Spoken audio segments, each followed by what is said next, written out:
Welcome, Xbox. Hello, Xbox. Xbox explode. Wow. My eyebrows are singed. That's the power of X. No, they used to be like, that's the power of X. But they don't do that anymore. Did they really do that? Back on like the Xbox One Really? era. Yeah. That's the power of X. DMX breaks through your Xbox and kills you. Joke's on him though. I have this thing's really tiny. He's trapped in there with nothing to do. Yeah. DMX is so dead. The Xbox. Yeah, DMX died. Yeah, the Xbox. What do you think the Xbox is? A booming console? Okay, are we, I don't are we know. are we ready? Are we? I am. Is Are we ready? everyone ready? Okay. Okay. We're gonna Are we Cullen, doing oh my this? god. Okay. Oh my god, like, are we We're like, doing really? it. All right. Remember, we're Oh, gonna shit, clap I don't after like that. go. But we did that last This is time. stressful. That was literally the way we did it. We did 1, 2, 3, go, clap. Yeah, and then I went and clapped. Yeah. It's just not. It's not clear Yeah, enough. you said Okay. clap, and it made syncing. Wait. Well, it actually didn't really affect syncing Yeah. that much, but like it could have. How do you know I won't just wait like an extra second or two? Oh my god, Cullen, because I'm we gonna needed murder to you. sync up. That's the most important. What if I only part. do it on Kazuma edit weeks? Oh my god, that would be fantastic. That would be sabotage. Or like you're like, okay, 3, 2, 1, go, and I'm like, Then we'll get the first clap. aha! But you see, what I will do is I will mute the Okay. Discord call and then vigorously clap, and you won't know which clap it is. Fuck! Thank God Craig is Yeah. recording. Fuck you, Craig. All right. All right. Are you Yeah. ready? All right. 3, 2. Fuck. Wait. 1, did I do go. it too early? I was actually. No, you did it. I Yeah. think you Sorry. did it just Sorry. fine. Was Sorry. it Sorry. again? I was like really eager. I was actually Okay. trying to help. No. Wait. Okay. So as soon as you say go, Okay, clap, 3. or like go Yeah. and what? Yes, go clap. Like 3, Go 2, clap. 1. This doesn't count. This does not count. 3, 2, 1, go, and like wait, Okay. or after 3, the O. 2, After the go. word Okay. go. After All the O. This is not a bit. I'm trying so Okay. hard. 3. Okay. Yeah, I have bad rhythm You have too. What about ADHD? it? Okay. 3, 2, 1, go. All right, everyone. After Maybe we should. I don't know. Oh, I was gonna say let's take Yeah? a couple seconds, recover from that clap. Yeah. How to start the podcast? To think about the and the lifespan of the Xbox. Not one, but I don't want to talk about first Xbox. one. This is not the James cast. All right. Oh, it is. Does James talk about the Don't worry about Xbox? it. Let's start from here on. This All is the right. beginning of the episode.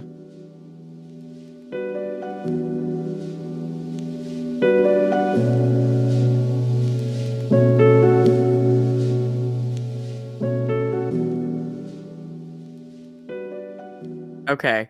Hi, everyone. Welcome to Burnout Culture. The industry sucks, and so do we. I'm one of 3 fantastic hosts, Kazuma. I'm GC. And I'm Cullen. Well, Oh, we've been playing a fuck lot ton of Dragon's Dogma. Let's just get into it. Let's talk. Yeah, about it. let's just talk do about some Dragons. Dragon's Dogma. Then we can talk about some homework, and then just go from there.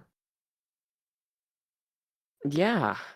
I gotta say. So, I was gonna say. No, actually, Dragons. Go ahead. talk about your review first. Oh God. Okay, so I reviewed Dragon's Dogma, and I can't say how long Capcom gave us to review the game, but Nope. it definitely wasn't long enough. As of now, I have 100 hours in Dragon's Dogma. And I really enjoyed it, but I think it's too easy.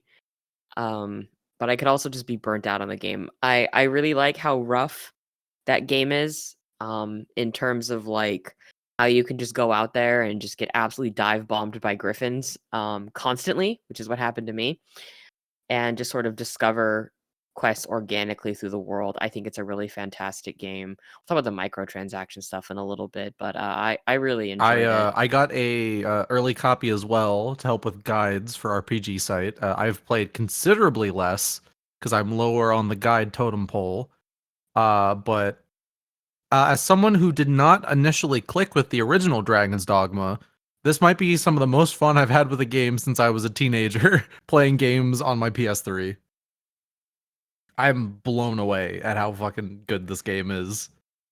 I have not really hit a burnout point of this game just yet, but it's very big, and I was not expecting something this good. I didn't look at any of the marketing for this game, and I just dived right in. And I gotta say, I think I'm into free. I didn't get any of those early copy things. I paid $70 for this game, and I've been playing it. And you know, I've been enjoying it. I've quite enjoyed my time with Dragon's Dogma 2 so far. I bounced off the first one as well. And this second one, I feel like the opening was a lot stronger for me. Just putting you into action actually like really helps get you into like it creates a good amount of momentum. And I've just been walking around sort of like the pseudo opening area doing quests and stuff and just walking around. I fought my first griffin a couple days ago. That was fun. Oh, yeah. I don't like how it showed up, but it was fun. Have you fought any other since, or just the one? Just the one. I saw a second one and I said, "Oh no," and I walked away from it. Have you had any opportunities yet to like grab on it and have it fly away? I grabbed onto it and it started to fly away, but I was stabbing at it and that knocked it down and brought it back down to the ground, so that did not happen. I've not ridden the griffin. It was quite a beautiful experience. I kept telling you to eat stamina food And as it was taking off with I you, had Cullen. no food. Like in real life, I am foodless. Cabinet empty, so I was just holding on for my dear life, and I felt like this beautiful swell of feelings as it like soared over the massive open world, and I could see all the places, and I was like, how is this on the fucking RE engine?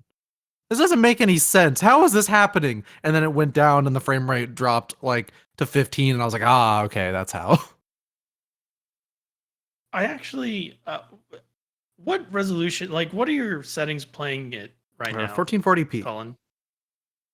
Okay, because I'm playing at 1080p and I've locked the frame rate to 60 and I haven't run into any issues. And I know that's probably because I locked the frame rate to 60, because I hear that a lot of people, the frame rate drops are like going from like 80 to 100 down to like 70 in like in the main town and stuff like that.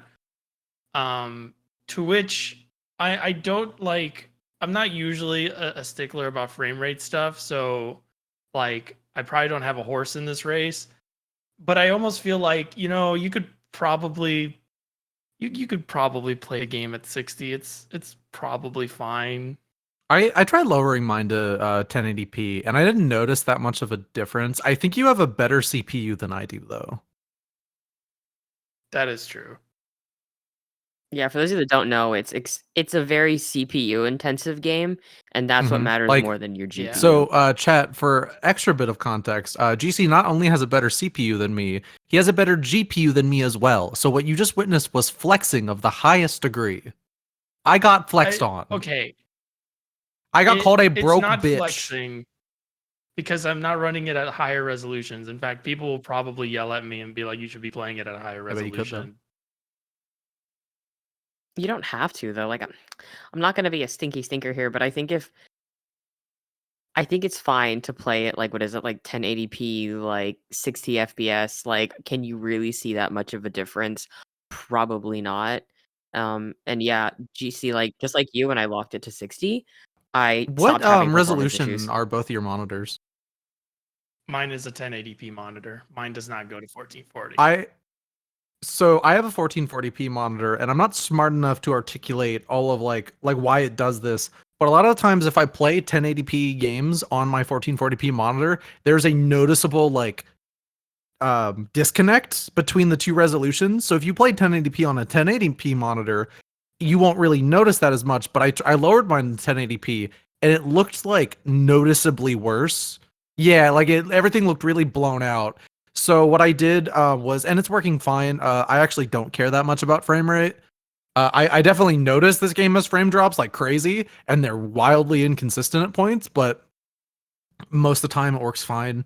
Is I just set mine to 1440p, so I have all my UI and the resolution. It like aims to hit that 1440p target, and then I set it to like adaptive resolution. So your UI and all that stuff can mostly stay consistent, but the adaptive resolution kind of improves performance here and there. Okay, that's good to know for people that want to play this 1440 maxed out looking video game or whatever. My eyes are bad. This game made my eyes. Oh, I'm not kidding. I remember I think we were up until like 1 a.m. or I was up until 1 a.m. one night, Cullen, chatting with you about the game, and I was like playing it. And I was like, damn, my eyes are tired. And I like went to go to bed and brush my teeth, and I look in the mirror and both of my eyes are completely bloodshot. Oh geez. If it Yeah. was the night I thought, mine were probably two for different reasons. Okay. You know, somebody likes to get a little high sometimes, and that's fine. Now That's we not know why me. he Yeah. doesn't care about It's the not- frame rate drops. Yeah. Yeah, he's like, hi. Um, But I but think a lot less people are gonna care about. Okay, that's a lie. Everyone's talking about the performance, the visuals, but like as a game, though, what does this do particularly well compared to a lot of open world titles out on the market right now? You think? the thing is, Dragon's Dogma is not going to be for everybody, right? And I think we were talking about this GC when you were playing Lineage, but the reason that I like Dragon's Dogma is because it's unrefined. And because it reminds me of playing a lot of like old school MMORPGs, and playing like classic WoW has really primed me for this experience where there's a lack of direction. You sort of have to go and figure things out for yourself. And as someone that started playing games when they were like 8 years old, I'm 33 now. A lot of the games that I engaged with back then were very directionless, like Eye of the Beholder on like I think it was like the Sega Genesis or something. And Baldur's Gate, like you actively had to like check your notes in game to figure out what you were supposed to do and engage with games on that level. And you don't have to do that anymore in a lot of modern games. They're just like, okay, we're just going to tell you exactly where to go. Here are some markers. Everything is pretty much scripted. Just go for it. And I think people are going to really hate this. I think this game does organic exploration better than like Elden Ring and Dark Souls. I agree. Well, like I like those games, but I think one of the reasons why Elden Ring did not entirely hit for me, like consistently, is that at this point we are aware of From's like tricks. We kind of know, like, even if like the way they present these are different, we kind of know the vehicle they will use to present all of these ideas, because they're very yes, and it's still good. I like Elden Ring. I didn't finish it, but I like it. But there's something about this where, while this game does have its faults, nothing else on the market right now is like Dragon's Dogma. Dragon's Dogma has always been like a one of a kind thing. It's weird, it's experimental. Not everyone's going to gel with it. You have to be willing to make some concessions to engage with it, I think, if you've been playing a lot of modern games. There's more friction than a lot of modern games are willing to have the player go through. Exactly. And because you have a job system basically, outside of the warfare being like that job is really unique in which it's like jack of all trades, like you're a master of none, you can't use any of the Meister skills as a warfare. Sorry if I spoiled that for you guys. Fucker. Sorry. You can't just be like, okay, I'm gonna like max out my like HP or whatever, like you can in like a Souls game, or I'm just gonna like max out my like magic and I can just steamroll the game that way. Dragon's Dogma, you have to work for those points, so it feels really rewarding when you get those high level skills or when you find something that you really gel with. And I want to talk about like NPC interaction in that game, because like in Souls games, like I really wish that I had gotten to see more of like the NPCs in Elden Ring, but because it's a Souls game, I kind of knew NPCs were going to die or they would invade my world at specific points and then I would have to kill them, etc., etc. They don't really like just show up, with the exception of like Alexander.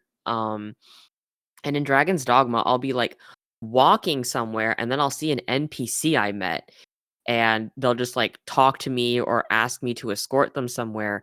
And knowing that I'm in a world where people are sort of still alive feels really novel because every sort of like low and high fantasy property that's really taken a hold of people has been a FromSoft game in which we witness the aftermath of everything. And I'm kind of tired of it. I want to see the events that are going on.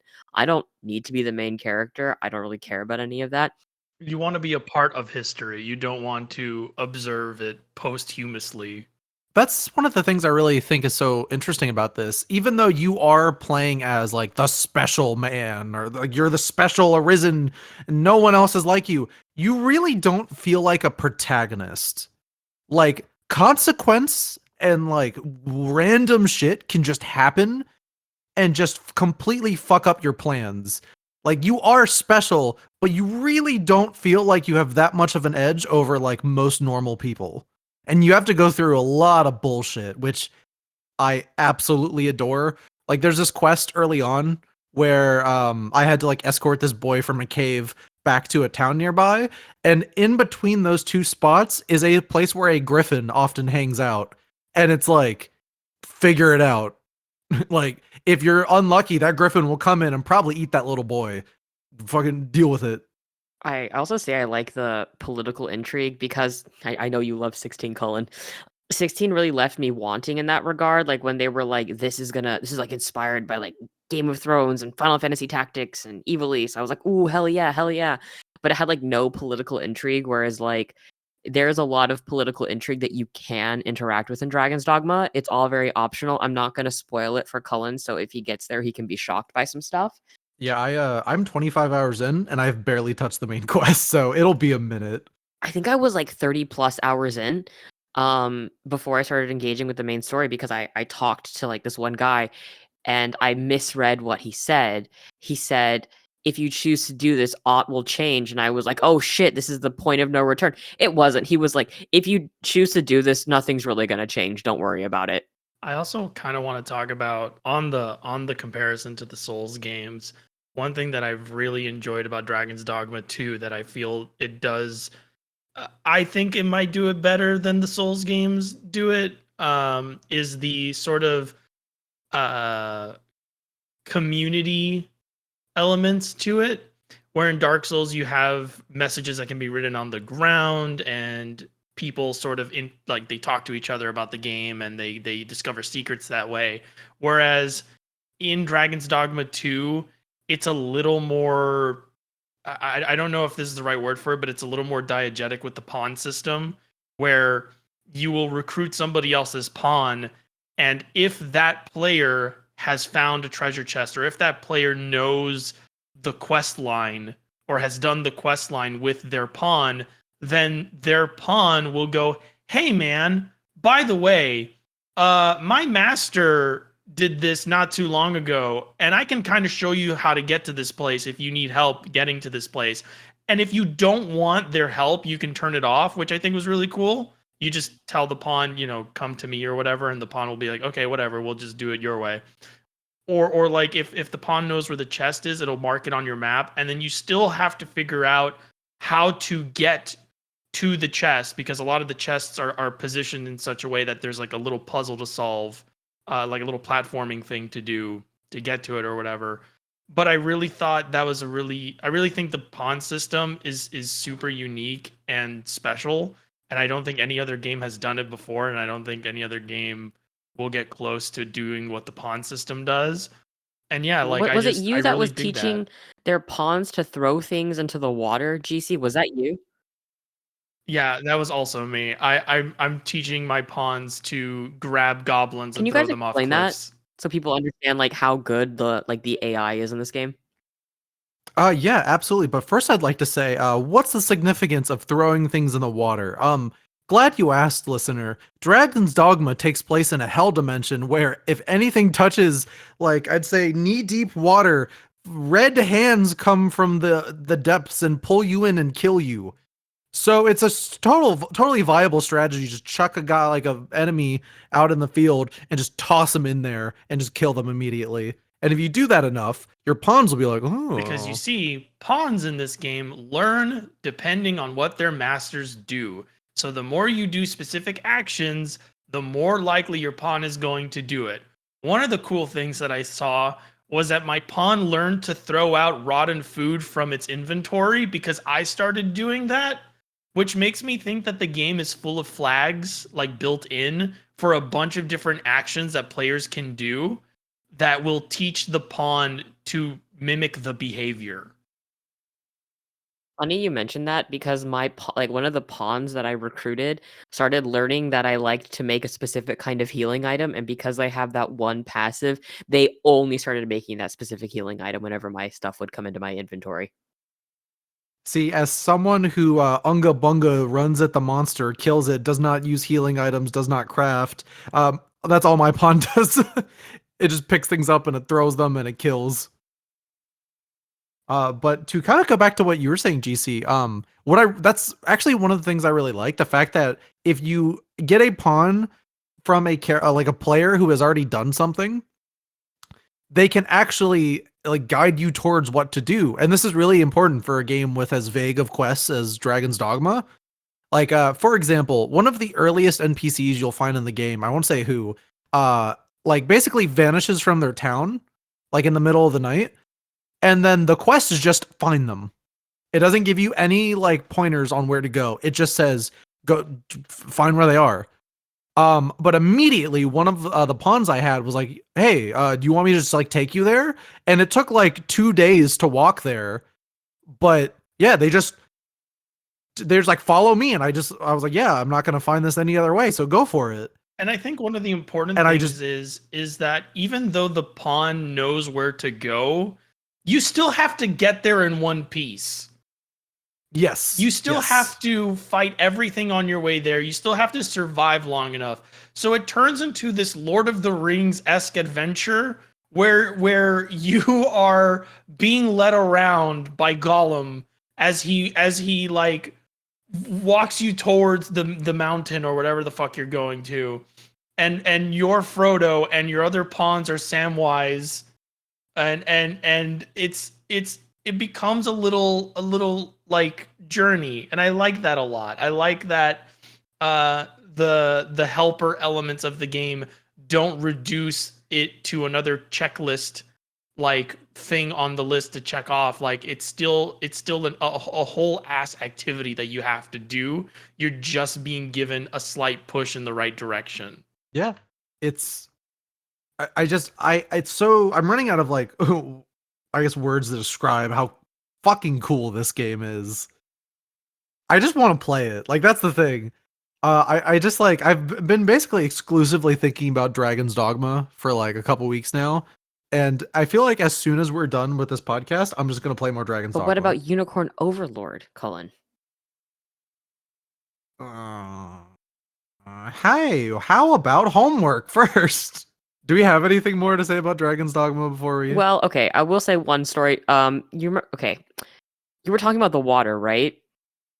So I got dive bombed by a dragon. I think when we were hanging out, and I shot it in the heart as it was over like a knee deep river that I couldn't cross, and it immediately died as it fell into the fucking river. I had a friend who was playing today, and she started dying of laughter in the call, and I was like, "What happened?" And she said a griffin tried to dive bomb her, missed, and dive bombed straight into the water and died. I've definitely had like an orc or like a Bigfoot fucker, whatever, like just like trip and fall backwards into like a little puddle and then just fucking dies. It's so funny. Water is a viable strat, everyone. You get the XP for it too. It's awesome. Oh yeah, you absolutely do. Like even like if two monsters kill each other out in like the field, you get the EXP for the one that died. It's great.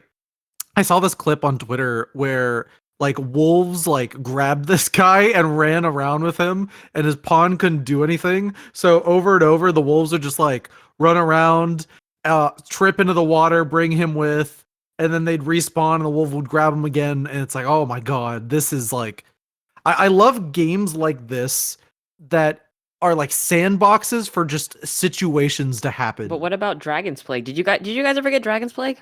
I have not gotten Dragon's Plague yet, but I've been incredibly That's paranoid. making people Oh, mad. man, people are just being weird about it. So I actually encountered Dragon's Plague. I encountered the first pawn that had Dragon's Plague. Hi, boss fight database. Your pawn, Lady Cheese, gave me Dragon's Plague. It was legitimately them. I was like, oh my god, did I just encounter Patient Zero? Because I think they were like further on in the game than like a lot of other people. I summoned, like, I just went to a rift zone and their pawn appeared, and I was like, that's weird. Why can't I go to the rift? And then I get the tutorial pop up of Dragon's Plague can make your pawn act kind of freaky. The only way to get rid of this is to either kill the pawn or summon like another pawn to pass it on to. I reset my game. I still have Dragon's Plague. So when you get it, you cannot like get rid of it unless you want to go to like an inn or something, right? To actually go to like your hard save. But what does Dragon Plague like do for those who aren't playing Dragon's So Dogma? Dragon's Plague can infect your pawn, and it will make them basically stop listening to you. And the game will give you warnings, like when you notice your pawn is not heeding your command or acting kind of funny, and maybe their eyes start glowing red. That's when you need to start worrying and either pass it on or kill the pawn. Or dismiss them. If it's your pawn, you need to pass it on or you need to temporarily kill them. What it does, they lose control. People have been reporting that they'll go to sleep in a town, they'll wake up and their pawn has murdered every single person in the town. I think this is the funniest video game to ever come out. I should stress that if everyone in the town dies, all is not lost. You can revive NPCs in Dragon's Dogma, but it'll take a lot of work. I almost wish you could not do that because I think this is the funniest mechanic to ever be put into a video game. It's also really easy to avoid too. Like I think it takes a while for Dragon's Plague to affect your pawn to that degree. Mm-hmm. And that is why if it happens to you that severely, you kind of just deserve it. Well, so my pawn got Dragon's Plague. If anyone listening has been using a pawn called Liam and he looks kind of like Aaron Taylor Johnson from Anna Karenina, like 2012, that's my pawn. Thank you. He's like in the top like 10 pawns used on PC just because he's like end game beefy and shit. I should really see where mine Yeah, is. you should. I remember getting Dragon's Plague from Boss Fight Database, and then James from RPG Site, he was reviewing the game, DM'd me and said, "Your pawn has Dragon's Plague, by the way." And I was like, "Oh," and he's like, "He was murdering a bunch of people." So what I had done in my game, before it had gone to that point, and this is interesting because like in Dragon's Dogma lore, like your pawn is basically like manifests itself as the person who is made for you, who is basically your soulmate. So, as the journey progresses, they basically begin to tailor themselves to your will, and it's common that an arisen will fall in love with their pawn, right? And this matters because when you meet with the dragon will be like, okay, do you want to become the king and tell everyone that you killed me and you didn't and give me the person that you love the most? Or do you want to try to kill me and become God, right? So you can absolutely be a big baby loser and be like, well, just take the person I love and I'll be king, right? And if you don't romance somebody, it's your pawn that they'll take because that is the person you love the most. So when your pawn gets Dragon's Plague, you have to make the decision to potentially kill the person that you love or infect someone else to save that person, which I think is narratively really interesting. Like, are you going to do something selfish to save someone that is basically made to be your soulmate, whether or not that is their choice? Or do you want to just, let them go at it? Just let them rip, like a Beyblade and murder a bunch of people until you have to kill them yourself. I'm thinking about it. You're thinking about letting it rip? My pawn is the baddest bitch I know, so I'm weighing my options. Okay. You'll meet better bitches. I'm definitely the type to oh no, not me. God forbid women do anything. They can't just get Dragon Plague and kill a bunch of people. I feel really bad. I feel okay. really bad for people that have summoned my pawn and then have like maybe he had Dragon's Plague at the time, because I think he was like level 60 when that was happening, and he had like all the end game like warrior gear, and he could just immediately knock over like cyclopses and ogres and griffins. I'm sorry to anybody that I unleashed that onto. So Hi. Addendum to what Kazuma just said. You deserve whatever you oh got. my god. Don't cheese the game. Now all your NPCs are dead. See, I'm like having a completely different experience where I haven't encountered Dragon's Plague yet, but I'm so paranoid of it that the other day I recruited a pawn and she wasn't doing anything weird or bad, but she was really independent. Like she was really free spirited. And I was like, ooh, I don't know about this. I'm scared. So I dismissed her after a while. And then I started like periodically checking my main pawn to see if they were like acting funny. And luckily nothing has happened yet. But the minute he catches that plague, I'm gonna throw him off a cliff and into the water. I'm not Oh taking my any god. chances. GC's like, oh, I'm scared of the quirky bad bitch. Oh no, she independent. Ah, help! I know, it made me feel so weird. I was just like, You should. you're just being your own person. Why am I scared of you?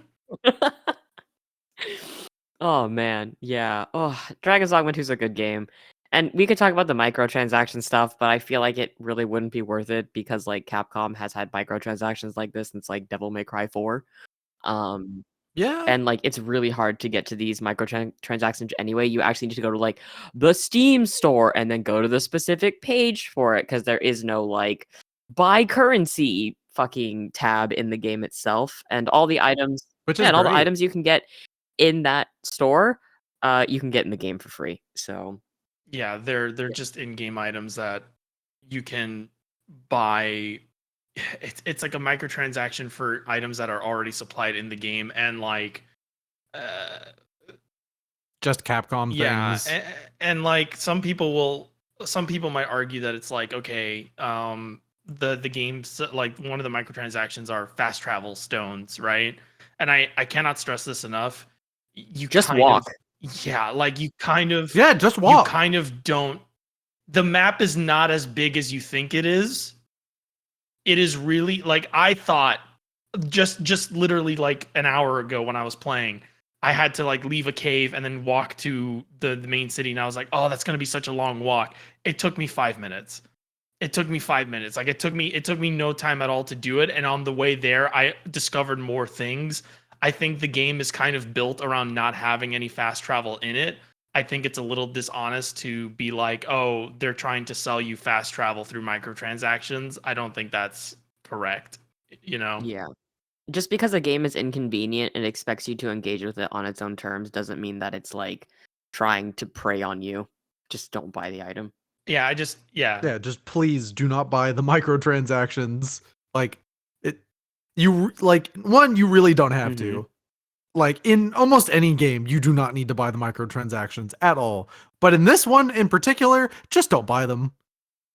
Like if you're mad about like a $70 game having microtransactions, you're valid for one, but also wait for this to go on sale because it's a Capcom game. It'll happen really fast, and then never buy the microtransactions. Exactly. And it's a Capcom game. Go on sale like Cullen said, and it'll be like $20 when it goes on sale. They're smart. I'm noticing that like Atlas just did that recently for Persona 3 Reload. That shit's already like $40, which is great because it already like hit its like sale goals. So just like, yeah, make it cheap, have people buy it at a cheap entry price, and especially smart if they're trying to get people into that like, expansion pass coming out soon.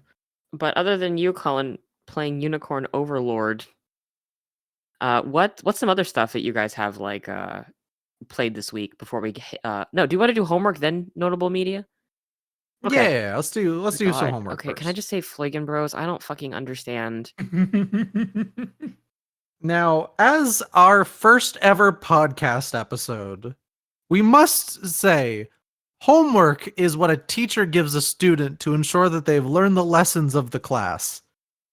Every week, we give each other homework and then make each other play things or watch media and then give a little book report about it. Kazuma is a delinquent and, as such, did not do his homework last time. So Kazuma has 2 homework assignments he has to give book reports Oh my on. God. Did you do both of your homeworks? I did one of them. All right. Kazuma will have 2 homework assignments. this week He's as never well. gonna catch up like this. No, they don't This is stack. the American school system for sure. Now, to be fair, I did play 100 hours of Dragon's Dogma for work. I wasn't going to say I don't care about that. To be fair, GC is the one assigning Kazuma homework this week, so GC can just choose not to do it. But if GC gives you one, I'm definitely giving you two next time. Shit, okay. You're such a bastard. It's fine. All it's right. fine. I'll get over So, it. GC, what'd you have to talk about? What'd you play? What'd For you do? homework? Yeah, what's your homework? Well, for homework I had to play Lineage 2. Hell yeah. Of the MMO that predates World of Warcraft. Am I right in saying that, Kazuma? Yes, yeah. It came out like a year before World of Warcraft. And let me tell you something. I did not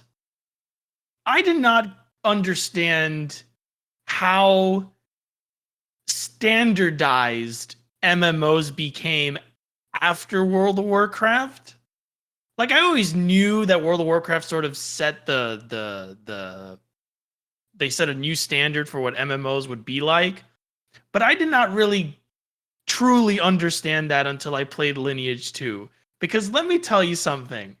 That game is really neat and really fun. Wow. Wow. Did they just really throw everything at the screen and just assume people would be down to do it? My first quest was to obtain 50 heads off of one monster drop. And I did that. Thankfully, Lineage 2, at least where I was at, killing enemies was quick. So I managed to do that in like a reasonable amount of time. But I did not expect... Also, there was just no signposting at all in that MMO. It's just, they tell you a direction for where the enemy you need to kill is, and then you go do it. And it's like World of Warcraft kind of sort of did that too, but there's no like quest markers, there's nothing on your map that tells you where to go or what to do. The game just expects you to do it. You click to move, you can't use the arrow keys. I mean, I tried using the arrow keys, but it did not feel good. And like, I've never been so enthralled by a piece of history in my entire life than I was playing Lineage 2. I also like the game. The pacing is all over the place. At least what I was. So I kept playing. I played a little bit with Kazuma, and then I kept playing it yesterday actually. And I tried to do a quest where I had to kill a messenger. And I was like, the NPC said, "Hey, that messenger, by the way, has a couple of guards. Shouldn't be any problem for you. You're like at an adequate level. You'll be fine." They lied to me. I went to that messenger, and that messenger had like 10 guards protecting it.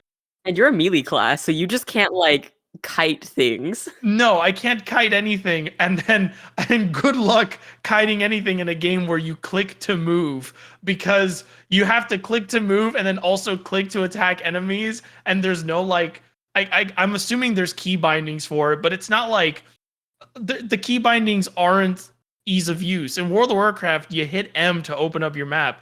In Lineage 2, it's Alt M. Everything menu-wise is Alt and then another button, and it threw me off completely because I'm so used to things being like one button away, whereas this was like 2 or 3 buttons away.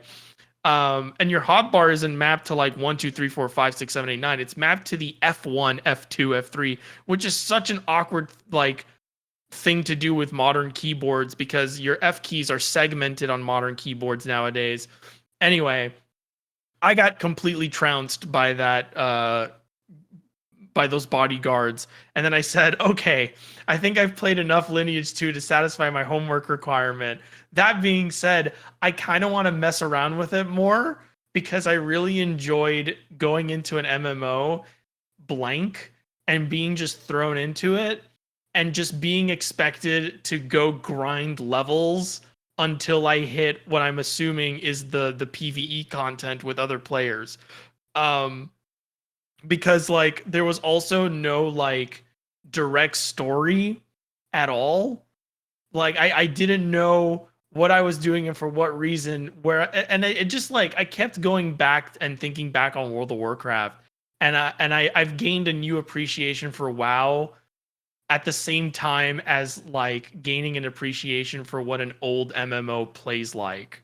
It's really bizarre. It's sort of like a like I've gained forbidden knowledge in a way. Cool. I liked it. Yeah, it's Lineage 2 is so you didn't even hit like the stuff with the class system yet. Buddy, I don't even know where your class begins. I was telling GC, so Lineage 2 was the first MMO I ever played seriously, and when I told GC that, I think you were like, "Oh, you were just primed to just deal with everything." Yeah. You have like you have a passive buff where if you're put in a game and the game doesn't tell you anything, you probably just shrug and go, okay, I'll figure it out, and you'll just go do stuff until you learn it. You're one of a kind. Shout out to all my Lineage 2 players out there. But basically I was explaining to GC that on my server in Lineage 2, people would find out like class meta in real time. We didn't actually have a necromancer on our server until like 2 years after the game launched because nobody figured out how to be a necromancer until one guy showed up for PvP and was like murdering everybody. And they were like, dude, how'd you become a necromancer? He was like, oh, I was in this graveyard and I went into this cave at like level 20 and this was like a level 50 area and I somehow became a necromancer. Yeah, like your class trainers. I found the monk class trainer by accident doing another quest where I had to talk to NPCs, and he was like, it didn't even have an option. Like it didn't even say like monk skills here or anything like that. It just had a tab that said skills, and the only reason I knew he was the monk trainer is because in his big text box in little letters he points out, by the way, if you want to be a monk, I got you, bud. You just got to come talk to me. And I was like, how is anyone supposed to know that you're the class? He doesn't even have like, it just says like his NPC title that's over his head. You know, like in an MMO, everyone has their name over their head and then their like occupation. His is just like tribe leader, Orc Tusk. And like, there's no indicator that he's going to teach you anything. I'm baffled at how people got around to endgame in old MMOs. They're on another level, man. And the thing with Lineage is that it only gets more fun the longer you play because that game is really about collaboration and cooperating with players to survive. If you were playing during like the heyday of like retail, you would have other players potentially doing the same quest as you and be like, hey, do you want to like maybe do this quest together? But the thing with the orcs is that they don't have a straight heal GC, they have a regen. So you're like praying to God the regen is healing you more than what is dealing damage to you. So orcs were just like fucked. They were straight fucked. It's crazy that anybody was playing an orc at that time. And then they became like the most popular like DPS and buffers in the entire game. And everyone was like, oh, if you're an orc, you can join my guild. I will give you my life. And that's the cool part of it. And the part that really stuck out to me when I was looking through the classes and stuff is like how asymmetrical the factions are and how like weird the classes are. Like it's not like modern MMOs where there's like always a healer, there's always a tank class, there's always a DPS. Like they always made like in modern MMOs they always make sure that no matter what you play as or who you're playing as or how you want to play, everyone like will have a role that they fit into, and you know, no matter what you do in the game, the party is always going to consist of these like roles. But like Lineage 2 doesn't seem to have that. Like Lineage 2 seems to be like depending on where you start and who you're playing as and what you're trying to do with that character, you could run into the challenge of not having heals. You could run into the challenge of not having enough DPS. Like that's wild to me. That is inconceivable to my brain. My dad was the only Dark Elven healer on the server that was active for a really fucking long time, GC. Everyone was like, "Oh no, their cast speeds are so slow. I don't wanna party with a Sheelan Elder." Oh, what do you mean they can give you mana back? Ooh, I love this class. But Cullen, what was your homework? I'm sorry. I've just been staring at the screen, right at the camera for about 10 I'm minutes. so sorry, Cullen. Not knowing what the fuck I just heard. Video game hard. But like I believe it. No, and GC, your enthusiasm was so palpable during all that. That is the one thing that stuck. I'm very happy that you got something that you really had fun with. And I'm glad that you know that on a week where Kazuma gives you something, you'll enjoy it. Don't get used to that for me. Okay. So I had to play a game called the Thaumaturge. Thaumaturge. Yes, it is the best way I can describe this is a AA CRPG inspired Polish Persona like in the combat only. It's weird. I think GC played the prologue. We basically played up until the same point.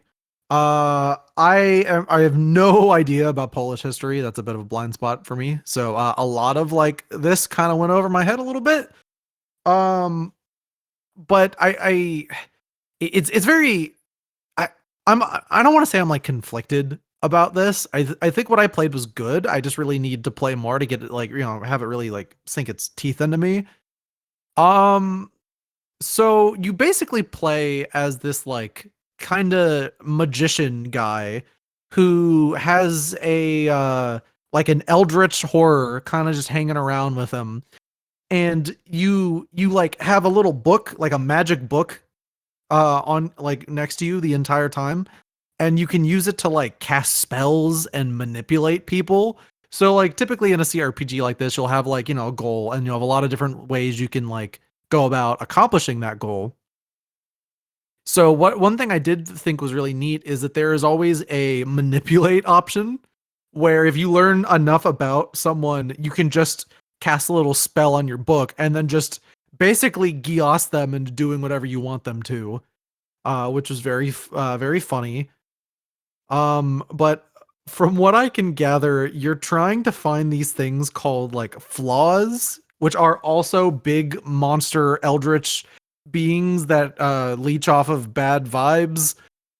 And if any of this is making any sense at all, please You're let me know. describing Because Floigan I'm Brothers right now. No, I'm not. You didn't play Floigan Brothers. No, I mean saying leeching the bad vibes. Oh, In the okay. Thaumaturge, you No, collect that's me. Moigles. Shut the hell up. But I liked what I played.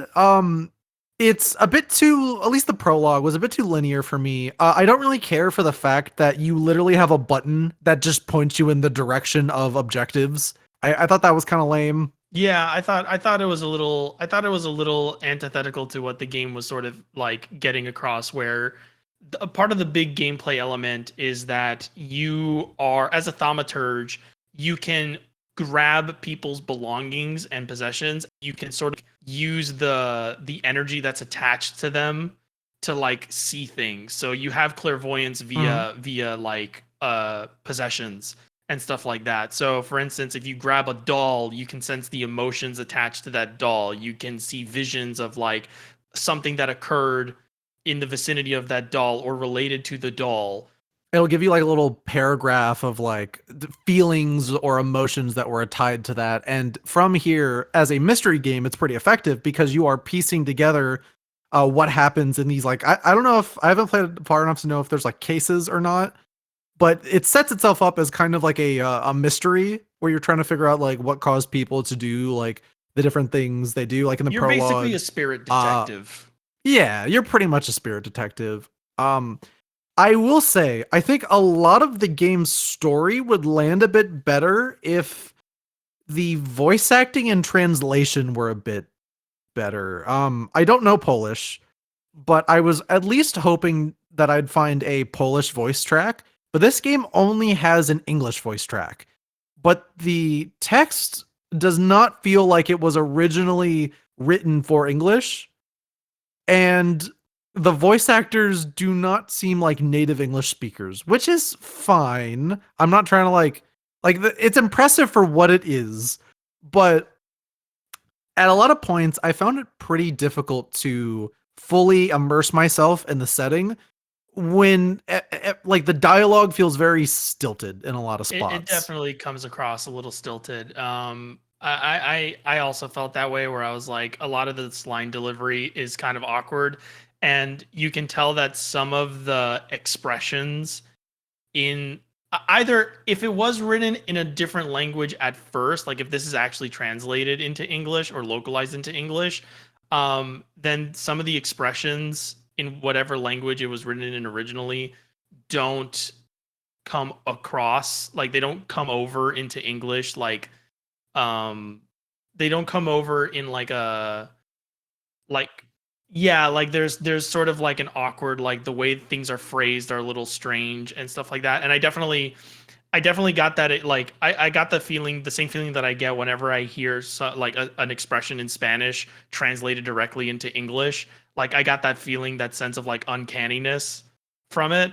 But if it was originally written in English, then some of the phrases are just a little too, they don't seem period accurate, if that makes sense, for the era that they're going for. It's a little inconsistent in that regard, and it sort of pulls me out, and it pulled me out once or twice while I was playing as well.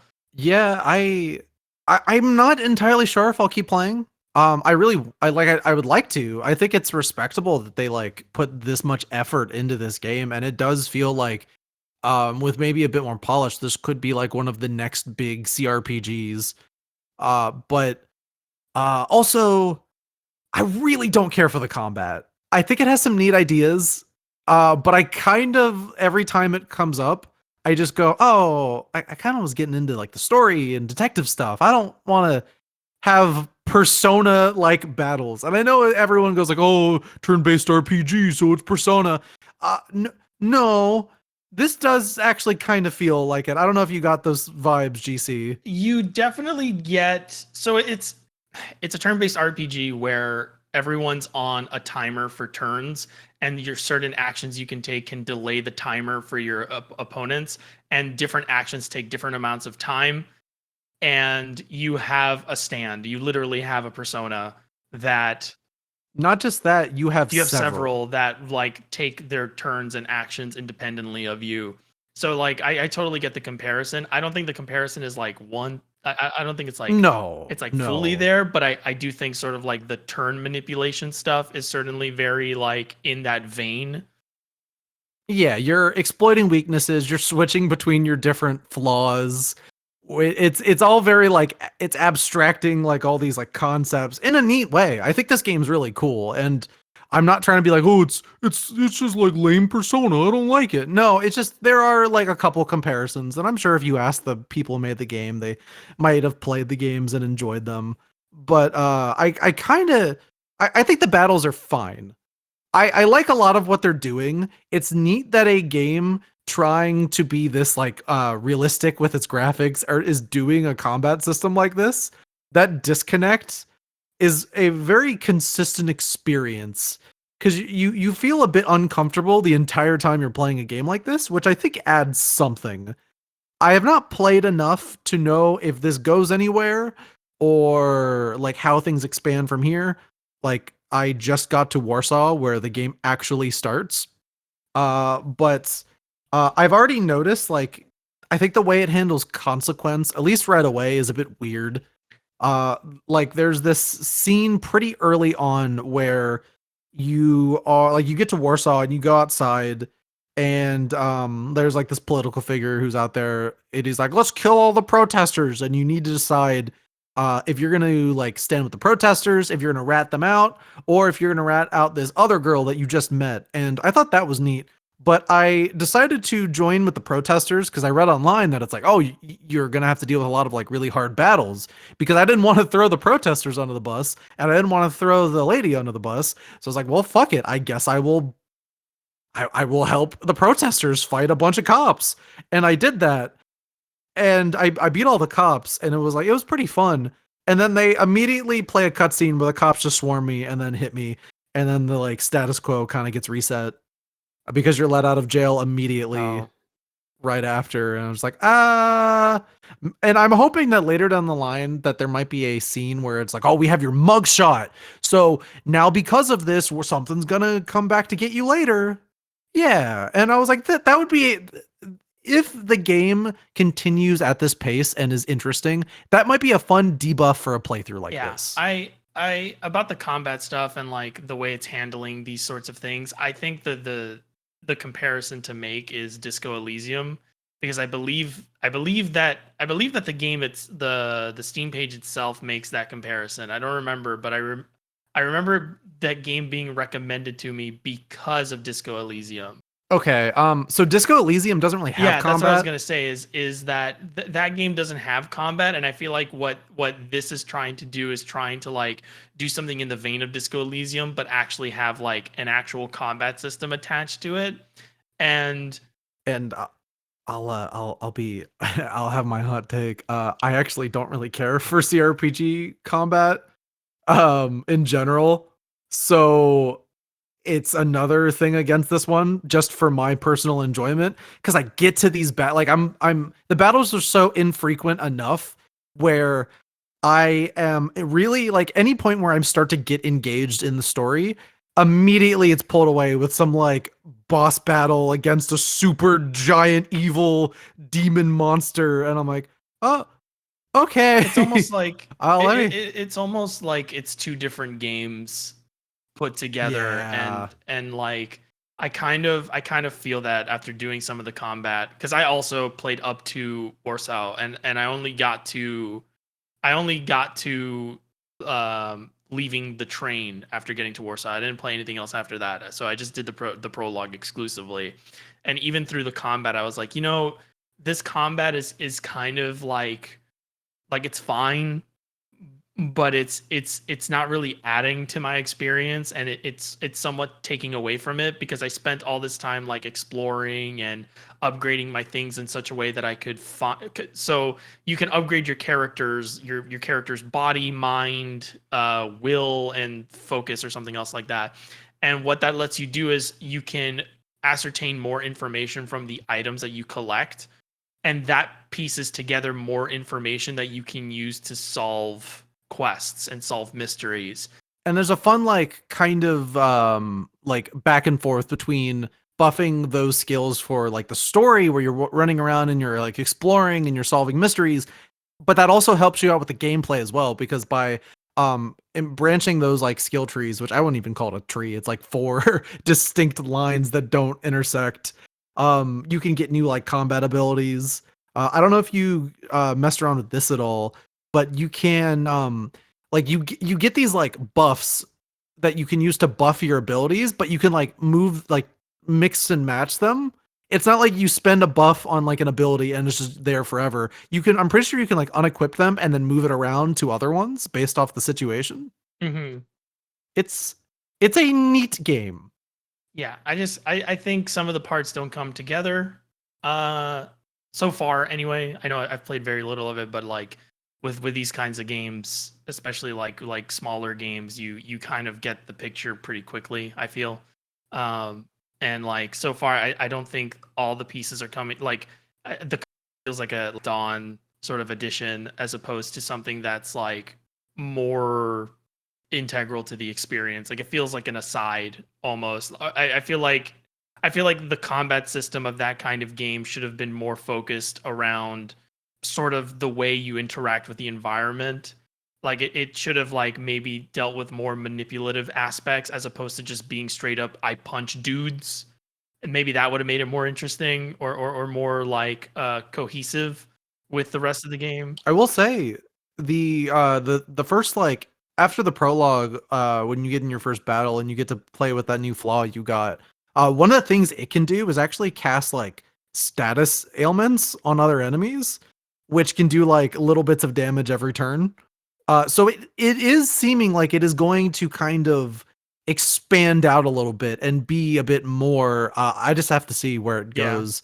but I don't know if I have the time in my schedule to play a bunch more right now, and it kind of runs a bit duty on Steam Deck, so them's the breaks. I'm definitely gonna give it some more time. Well, let me know when you do that. Maybe we can have thaumaturge sessions. Yeah, I also own the game, but I haven't booted it up yet. This is all fascinating to me. give it a go. Maybe I'll give it to you as homework. Oh God, okay. And then I'll be like, guys, I like CRPGs, and then like 5-minute spiel about the game. Yeah. I mean, we just went on like a fucking 10-minute spiel, so get on our level. God, you're right.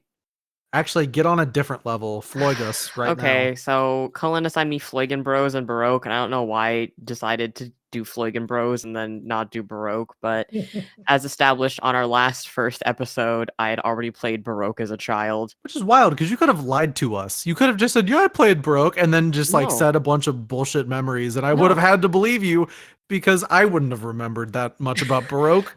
Well, like, we were a Sega, like, household, and, like, a PC household, so, like, that's how I played Baroque, but Floigan Bros is a Sega game. It's a Dreamcast game, and I was really worried about not being able to find a way to play it. But you can, in fact, find a way to play Floigan Bros in this day and age. I don't know how to describe it other than being like this weird Ed, and Eddie-esque looking ass game that's been brought to 3D. You play a Floigan Bro, and it seems like a life sim, from what I understand. Like, playing it, because I only played like 30 minutes. I was not playing an hour of that fucking game. I'm sorry. You could have beaten Ooh. it. No, I'm not. Okay, so basically, oh God, how do I describe this? Act as if I have never, ever in my life seen anything about Floigan Bros, and I'm just hearing you say the word Floigan Bros. The Floigan Bros are about two brothers. I don't remember the names of the brothers, but there is a big one who seems like he's the younger one because he acts like a big goofball. And then there's the younger one who has like a fedora, and that's the one that you play as.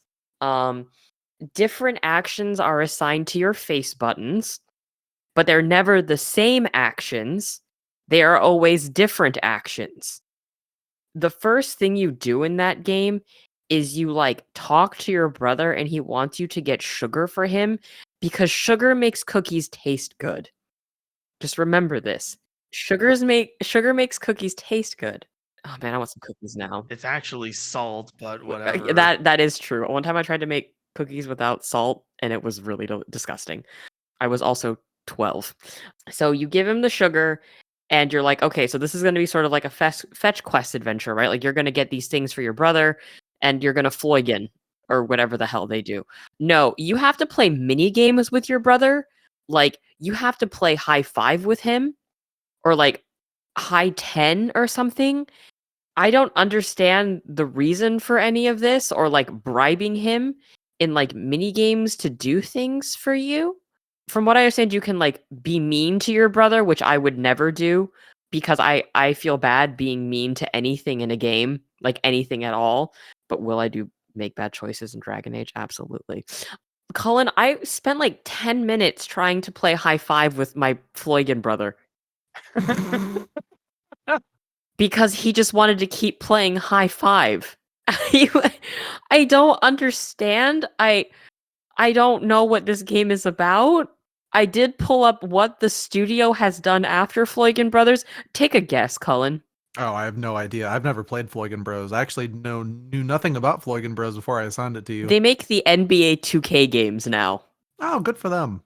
Oh, that explain. Okay, yeah. I mean, those games are train wrecks. Yeah, now. it's. And when I say that you can be like mean to your brother, I mean that you can like punch him. That sounds like a early 2000s game. That sounds like what having a brother is like. Is it? It sounds like being friends with GC is like.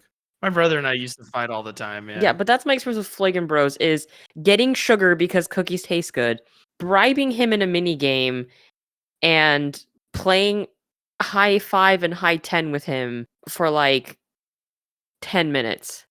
I love that you're trying to like. I can hear your brain trying to like put together some kind of like concrete thought about this game, but there's nothing there. No, I don't understand what this is. Like, it feels weirdly experimental. I'm checking to see what score this game got. Game Informer gave it an 8.5 out of 10. They knew. They got it. They saw the I vision. don't. They floiged. They saw. I don't understand. Well, I hope you got this, appreciated this taste of the many kind of games I'm going to assign you to come. I don't think it's gonna be worse than Floigan Bros because I literally do not understand what it's. And this game is ugly. Don't It's challenge really me. ugly. So Don't. Do not. Don't. You know. And if anyone here is part of the Floigan Bros fandom, I'm really sorry for not understanding the vision or the game you like. If you are part of the Floigan Brothers fandom, I would ask that you draw Please don't. Kazuma as a Floig.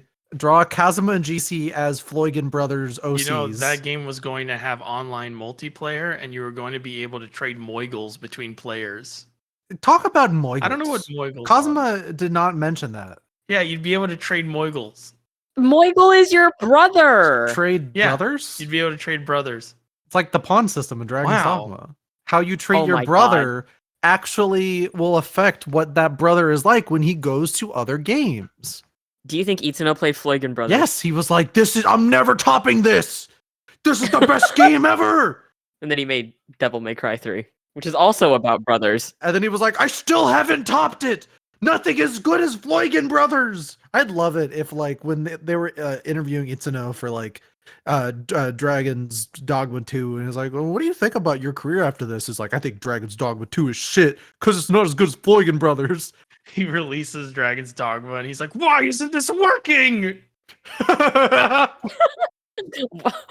I want them to trade their moigles. Yeah, so that was my homework. Truly fucking bizarre. I hope. Just like this book I've been Oh, reading as we head into what we've been engaged. Yeah. Yeah. No, it's not French. First No, of that was just me. all. I had something in my throat. Um, I get French when I'm okay. congested.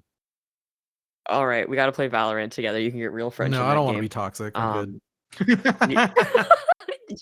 You get toxic when you play shooters? Oh my good. god. GC, would you like to Oh answer my this? God. I used to think Cullen was such a like mild-mannered person, and then we started playing like shooters Halo. together. We played Gundam Evolution for like a solid week once, and I was like, Oh my there were God. moments where I was like, I think I'm about to tell Cullen to shut the fuck up. Like I think I'm about to like snap at somebody for the first time in like 10 years. Oh, geez. I didn't think I was that bad. No, you weren't. That was just for humor. Okay, It's good. fine. No, I got scared. I was like, oh, I'm self-conscious about that. I better not be that bad. I admit, I changed when I played shooters. That's why I try to avoid them. But also, Kazuma, I thought you played Halo with us. No, I didn't. You got it for me. I installed it, and then I had to go because of something that I can't mention on the podcast that I told you guys, and you guys were like, "Oh." You're like, I have to return some videotapes, and then you left our Halo sesh. Hollywood Video is closing, and I gotta return these rented video games. I gotta return Floigan Brothers. Oh, fucking goddamn it! Yeah, so I've been reading this book. It is truly one of the most miserable books I've ever read in my life, and I read. Oh my god, it's so bad. It's so. I saw some Instagram videos because for some reason I'm like, oh yeah, Instagram, that'll give me some good book recs, as everything on Instagram is. I told you guys about the Harry Potter trend, right? No. Huh? Okay, so right now there is and this is gonna surprise people that spend a lot of time indoors and don't go outside.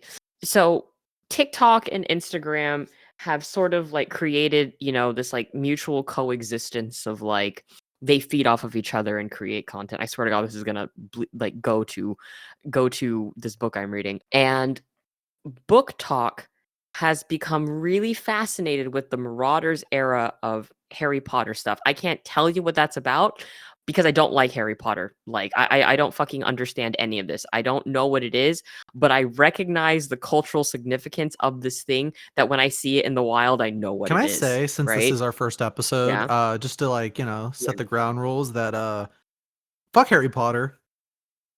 Yeah, I can't stand J.K. Rowling. You know what? She could have just kept her fucking Should've mouth just kept shut, on rolling. but she's a hateful person. Yeah, but no. So I know a lot of people are like, oh, Harry Potter is like gonna die because the kids are into it. The kids are really into Harry Potter so much that it's become a way to pick up girls. So I told GC this. GC's like, yes. So book talk is like it's a really big thing, right? To the point that like publishers for like books are expecting you to go onto TikTok and do marketing for yourself, because if a book blows up on TikTok, it makes a fuck ton of money, right? It's you are your own content creator for your book at this point. This bleeds into this trend with young men going to the library because I can't find any dates on dating apps, which then went into she said she liked older men, so I started dressing like her dad. And now it's progressed to 3 guys. It's always a group of 3 guys. One with black hair, one with brown hair, sort of wavy, and one with glasses, going, "Who do we remind you of?" Because they want girls to engage with this, because they are deliberately dressing in like dad core clothes, which is just like an oversized knit sweater, a buttoned up shirt underneath it, loose trousers, dress shoes, because they want them to be like, "Oh my God, they're like the Marauders. That's so hot." These are like 20 somethings that are doing this. So I was like, oh yeah, Instagram and TikTok, great places to get book recommendations from. There's like this video of this girl reading this book on the train, and like I was like, wow, she's having like a really like emotional reaction. So I wonder if this is like any good. So people in the comments are like, oh man, she's reading A Little Life like in public. Like, oh man, she's just probably going through it. And I was like, okay, what's this book about? It's about a group of friends. All of them are men, and all of them are dealing with some kind of substance abuse problem or relationship problem. And it sort of chronicles their friendship, but it focuses on this one character named Jude. I'm going to give a big trigger warning for this section of the podcast, and I'm going to timestamp it. So those of you that absolutely just don't want to hear any of this can just skip it, because this is the most awful thing I've read in a really long time. This character goes through being sexually assaulted at the church he grew up in, to being sex trafficked, to then being picked up by hitchhikers and having his legs broken, to then being in an abusive relationship where his boyfriend beats him regularly, and then all of his friends Oh, die. so it's misery porn. Yes, it's just straight misery porn about queer men written by someone who is not a queer man. And I'm not saying if a queer man wrote this would be any better, but it's baffling, because at one point he's like in a relationship with his best friend, and he's like, I don't want to have sex because when I have sex I disassociate with trauma. So then his boyfriend goes and fucks somebody else. That's why I don't read books. People who read books are fucking miserable. Yeah, anyways, content warning over. Book is misery porn. It's not very good. But you know what is good? What?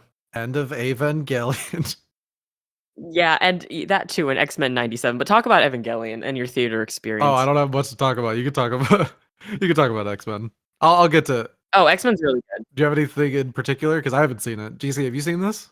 I'm really excited to watch it. It's a continuation of if I understand it right, it's a continuation of the 94 X-Men cartoon.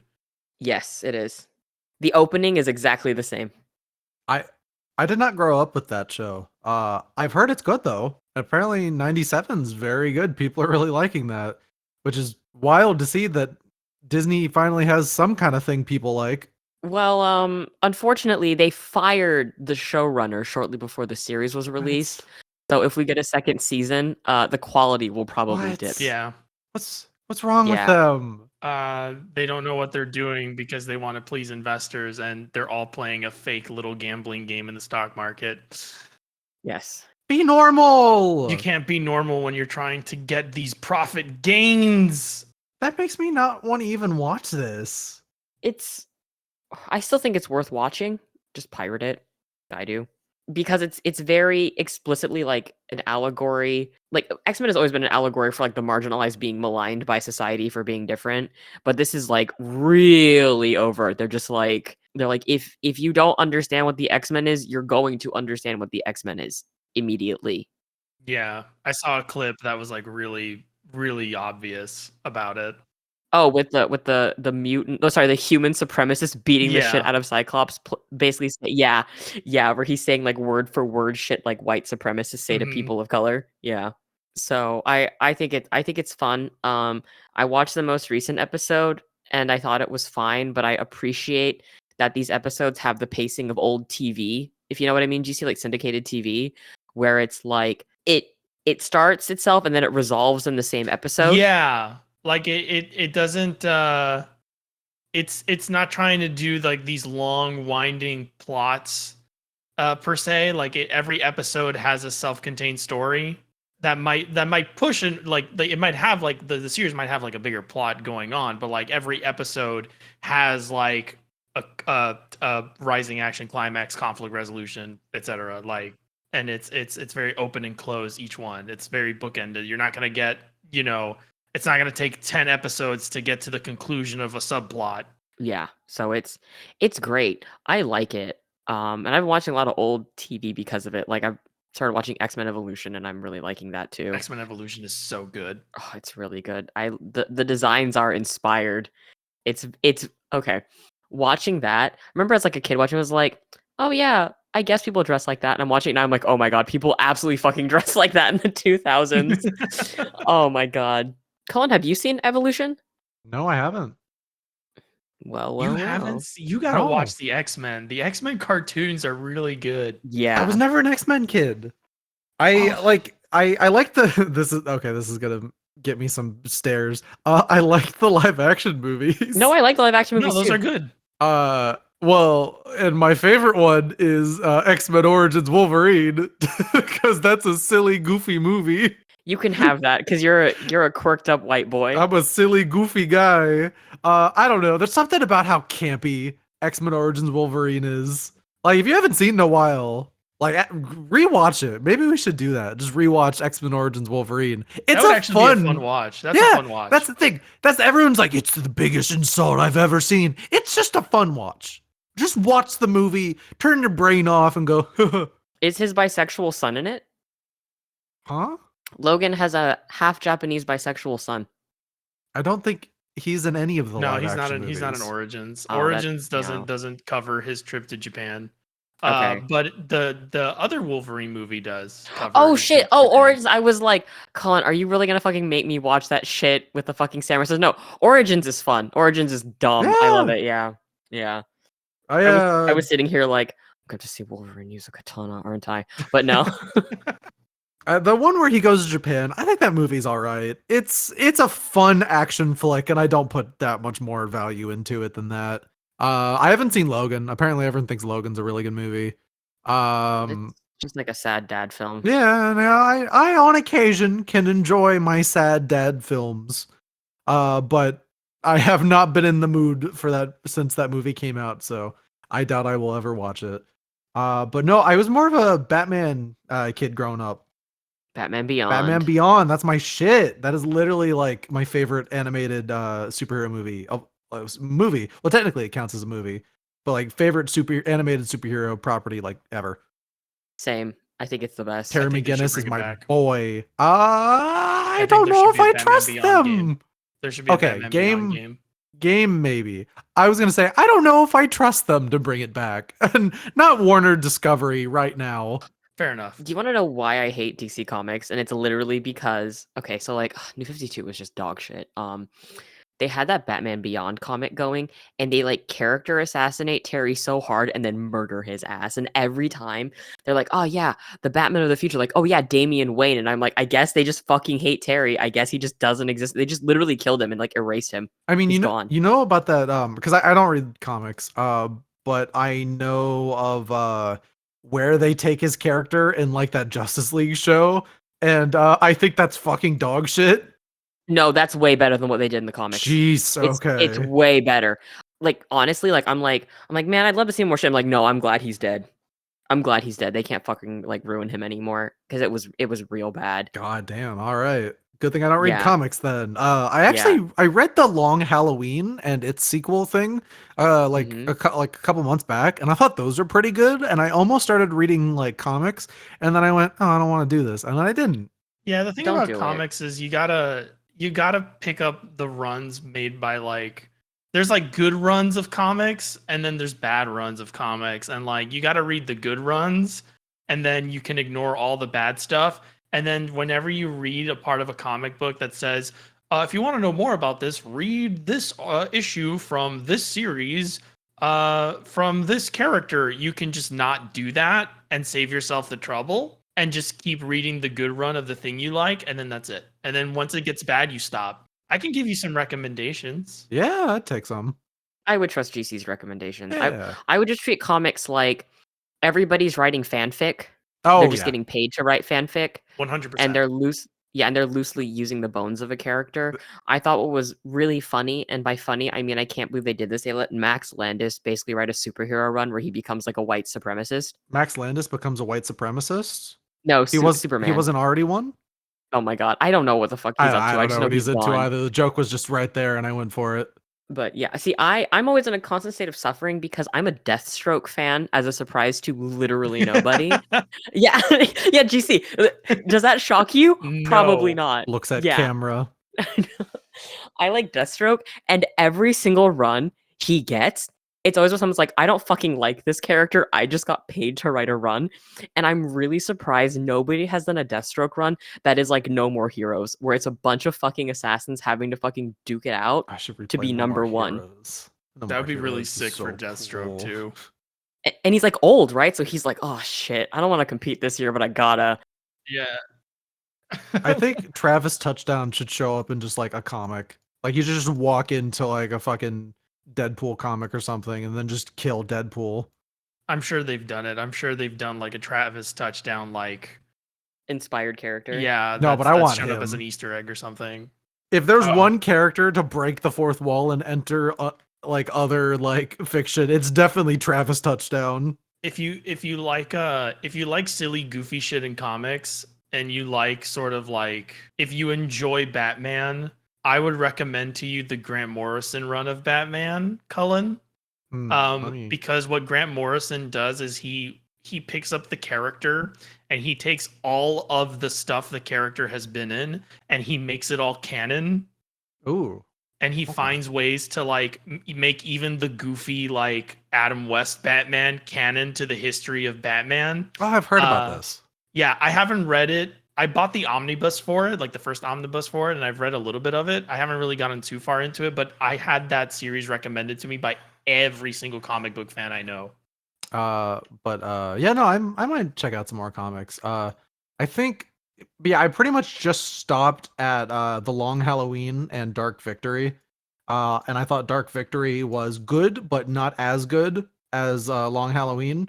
And you read something like The Long Halloween and you go, I can see why this inspired like every Batman film adaptation for the last like 15 years because this was that good. How did we get on this? We were talking about X-Men, right? X-Men, yeah. But you know what else we could talk about that's related to syndicated TV? The Vampire Diaries. Oh, I guess Oh we yeah. could. We so friend of the show and friend of my me, I guess, Shibuya Gato, he got us on to the Vampire Diaries, this little drama show from the CW about a vampire love triangle. And I think initially I was the only one in the call who actually wanted to see it because I live for that kind of stuff. And then we were watching the show, and all of us ended up way more engaged than we had any right being. I think GC the least of us, but Kazuma. Well, I didn't have a lot of time to Yeah? watch, but Oh yeah, I think Kazuma might be the most enthusiastic about this show. It's crazy. I don't know. It's very interesting in the way that it's weird, but also the fact that I feel like this sort of television is higher quality than like what we're getting now. Yeah. It's really bizarre. When the bar is as low as like 2000 CW shows and we can no longer meet that, I think there's a problem.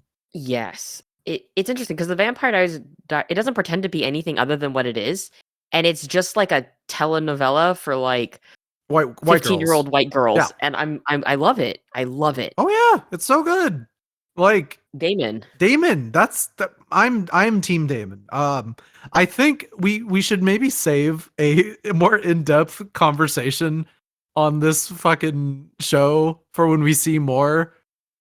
Yeah, no, I'm all the way Team Damon. He's such a bad boy. And like as we were watching the Vampire Diaries, Cullen actually had us watch some Fujiko Mine. Yeah. Because Shibuya and I are working together on a couple of videos because I'm so burnt out. I need to like get an assistant editor while I work on a bigger project. And I was talking to Shibuya because Shibuya also really likes Lupin with what little he's seen of it. So I was like, hey, you want to watch this like Lupin show that I just finished rewatching with my girlfriend? And it like completely blew me away. And so essentially the woman called Fujiko Mine was the revival of the Lupin the Third series on television for the first time in like 25 years, I think. Because it was like part 3 aired in the 80s, and then there was only yearly TV movies. And over time, it definitely became obvious that the Lupin and the gang, I wouldn't say flanderized, but I think their like impact kind of got diluted over time. And it's people started to kind of struggle like understanding like who are these people? Since all they ever do is show up in these silly little formulaic TV hour specials. So what they did was I gotta get the name of the person who worked on this, but it is the director and creative who ended up making Yuri on Ice. Let me Sayo Yamamoto and writer Mari Okada helm the woman called Fujiko Mine, and essentially what the show is it is a prequel in the sense where Lupin continuity doesn't really matter. It is just another way you could view the events of Lupin, where it takes place before part 1, and it is largely inspired by the tone and characters of the manga of Lupin the Third, not the anime, which eventually kind of softened a lot of them up. So it is a very dark and gritty, very sexual take on Lupin the Third. I guess who in this call has actually watched a good amount of Lupin besides me? I watched the Castle of Cagliostro, and that's about it. I watched the old series, but that was like a long time ago. I guess that kind of works because both of those, in a way, are like showing that more softer Lupin because that's the Lupin people really latched onto, and it's a Lupin I like a lot. I like the like Lupin with the heart of gold. So I will say, if this is your first Lupin series, it is very different from everything else. A lot of the characters are not acting exactly in ways that you would expect them to, outside of Fujiko, who is perfect and a queen. But yeah, so what's really neat about the show, and I'm trying to not spoil too much about it is a show largely about I guess women's roles in storytelling and how it is to tell that story for themselves versus how it feels for like men to tell those stories for them. Throughout a lot of the show, a lot of men, even if they're well-meaning, are placing their ideas, are their like thoughts of who Fujiko Mine is onto her, like they're projecting those thoughts upon her. While like typically by that point she's like ridden away into the sunset, and the whole premise of the show is who is Fujiko Mine and why does she do the way, like why does she act the way she does? Why is she so like open with her sexuality? Why does she use her body the way she does? And if this was handled by any other writer, I think it would have been a huge fucking mess. But because this was the first Lupin the Third media completely handled by a female creative team, it has this like, I don't know how to put it. It has this earnestness to it that you can really tell like they were trying to take all these ideas and these like sporadic takes on all these characters and really condense them into their own vision while not really losing the parts of Lupin that are so special.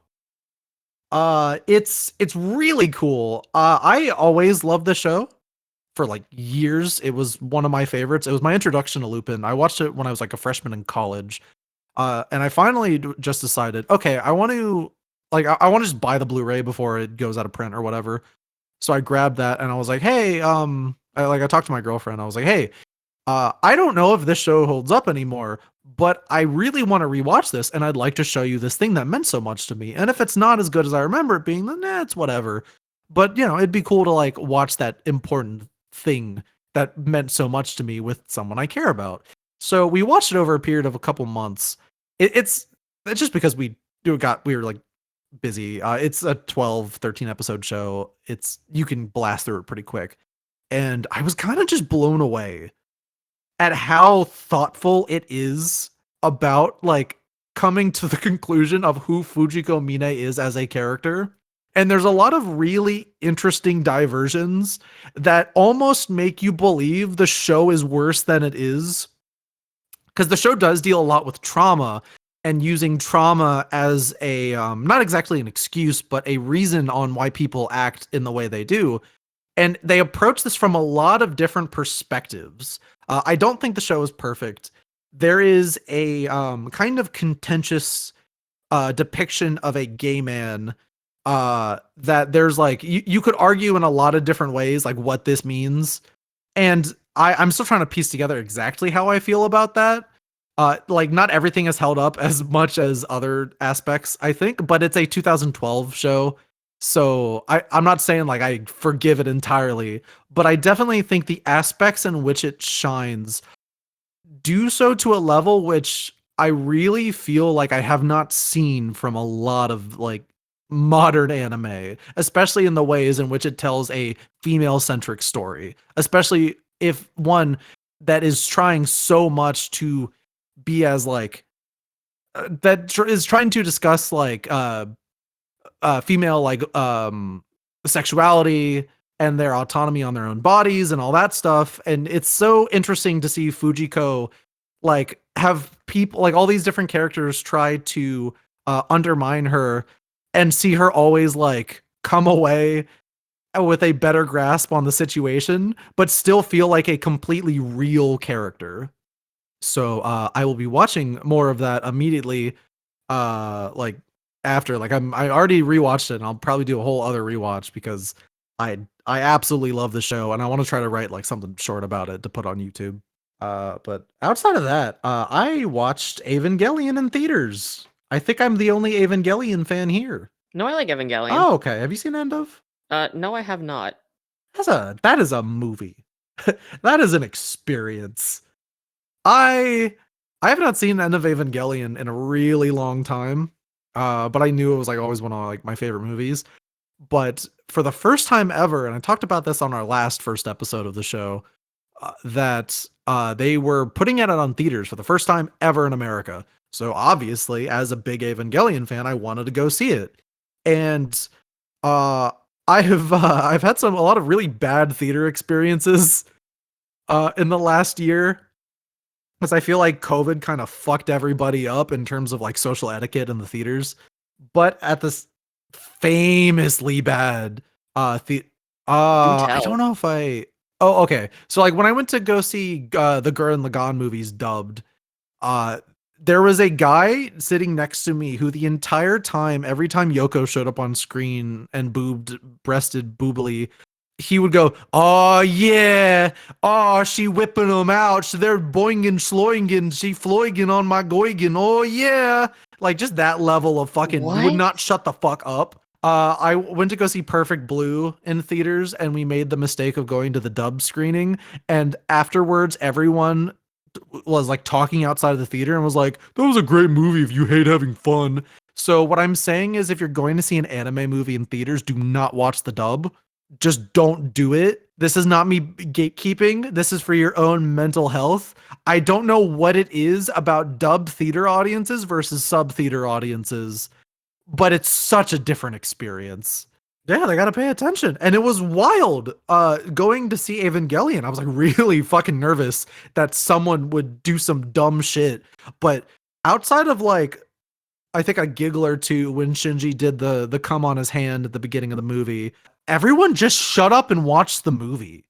It was great. Unfortunately, I think the people my girlfriend was sitting next to on her side smelled really bad, but I didn't get that, so my experience was pretty great. But what is really funny is that and I won't like talk about End of Evangelion because we don't have time to go into that. That's like way too dense of a fucking movie. Is that do you guys know anything about End of Evangelion?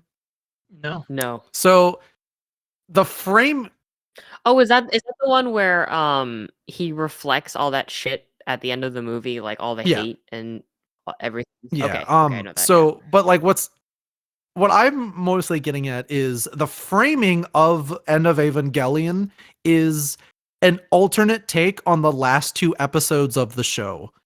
So what they do between the two halves of the movie, which it is basically broken up as if it were like two 45-minute episodes, is they play credits after the first part. And then they don't after because the movie wants to leave you with like its last line, which is like really fucking dense and there's like so much to it. So the credits of this movie take place in the middle of the movie, and I shit you not, people got up and walked out because the credits are like I think 5 minutes long. They are like full length movie credits, and I had saw people on Twitter make this joke. It's like, oh no, people walked out of my theater, and I was like, oh, I forgot about that. That's interesting. I wonder if that's gonna happen to mine. And the guy next to me literally like got up immediately and just stormed out. He left his drink and everything, and I saw a couple people leave. It was so funny. I was like, how do you not know? Like, and I'm sure they got up seeing everybody sit like, oh, these idiots are waiting for the post-credit scene, idiot. And I'm like, why would you sit in for 45 minutes of something and not like think that there was more movie? That's what fascinates me. We live in a culture where like post-credit scenes are like a thing. So why would you leave the cinema? I don't know. I don't like it. I don't. I mean, it didn't hurt my experience. I thought it was really funny. But now having seen that, and like watching 3.0 plus 1.0, it's just like, I love Evangelion. I really had fun with that. I kind of want to rewatch the whole show, and then rewatch End of Evangelion, and then rewatch the rebuilds, and just be like, oh, catharsis. But GC, what have you been up to? Well, I don't remember if I mentioned it, but I beat Persona 3 since the last podcast. I'm pretty sure I was still playing it on the last episode. Really good. Just felt like it kind of I feel like the last act of Persona games in general tend to not be as good as their like middle, like their second act. Like I always feel that way about Persona games, and Persona 3 continues to have that effect on me. But really strong ending, really reminded me of why I like Persona 3. It ended on a strong note. Really had a good time. Probably not going to go back to it for a while. I did not get all the social links maxed out, which irks me. I wanted to have like the quote unquote perfect playthrough. Didn't happen. Anyway, played a lot of Dragon's Dogma, like we already talked about, and went to my day job, which is relatively fresh for me. I'm still waiting on Stardew Valley to get more mods. Rather, the mods of Stardew Valley to update so that I can start my playthrough of 1.6, because I want to play 1.6 with the Stardew Valley expanded stuff, which is already updated, but I want a lot of like the other quality of life mods that I like to play with and stuff like that. And yeah, played the Thaumaturge, watched Vampire Diaries. Really, my last 2 weeks have basically been the stuff that we've already talked about on the podcast. I had a very nice synergized week with the podcast this time. Yeah, we all kind of did the same thing, except me, who finally got out of Shitburger and is now lining up to catch up to you in Persona. Yeah. I don't know if you were on call with me when I started just booting up Persona. I was like kind of burnt on Dragon's Dogma. I was like, I need to feel something. And I started playing Persona 3 again. I was like, I feel good. All is well. But like nothing else? Kazuma, you got anything before I kind of dog on Unicorn Overlord for a bit? Oh, I'm doing cosplay stuff again. Sick. Yeah, I'm trying to be online less unless if it's hanging out with That's you smart. guys. I don't like being online. It sucks. Yeah. I suggest anybody listening to this, if you don't have a hobby outside of like being online in games, to actually go and just go read a book. Not A Little Life. Don't go read that book. Uh oh, no, I did. So I rewatched Gone Girl uh and for my friend's birthday, and she watched Gone Girl for the first time. And if anybody wants to watch a really fun movie, go watch Gone Girl. Yeah, one of the best.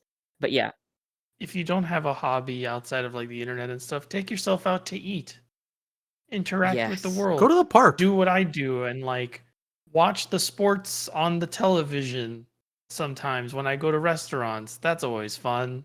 What kind of sports do you like watching? Basketball mostly. Basketball's like the easiest one for me. Basketball and soccer. I watch a lot of Spanish league soccer, or at least I used to. I haven't caught up with it in a while. It's okay, you can say football here. I'm a Barcelona fan. Sorry, everybody who's a Madrid fan. As long as you're not a BVB fan, then you're fine. Okay, good.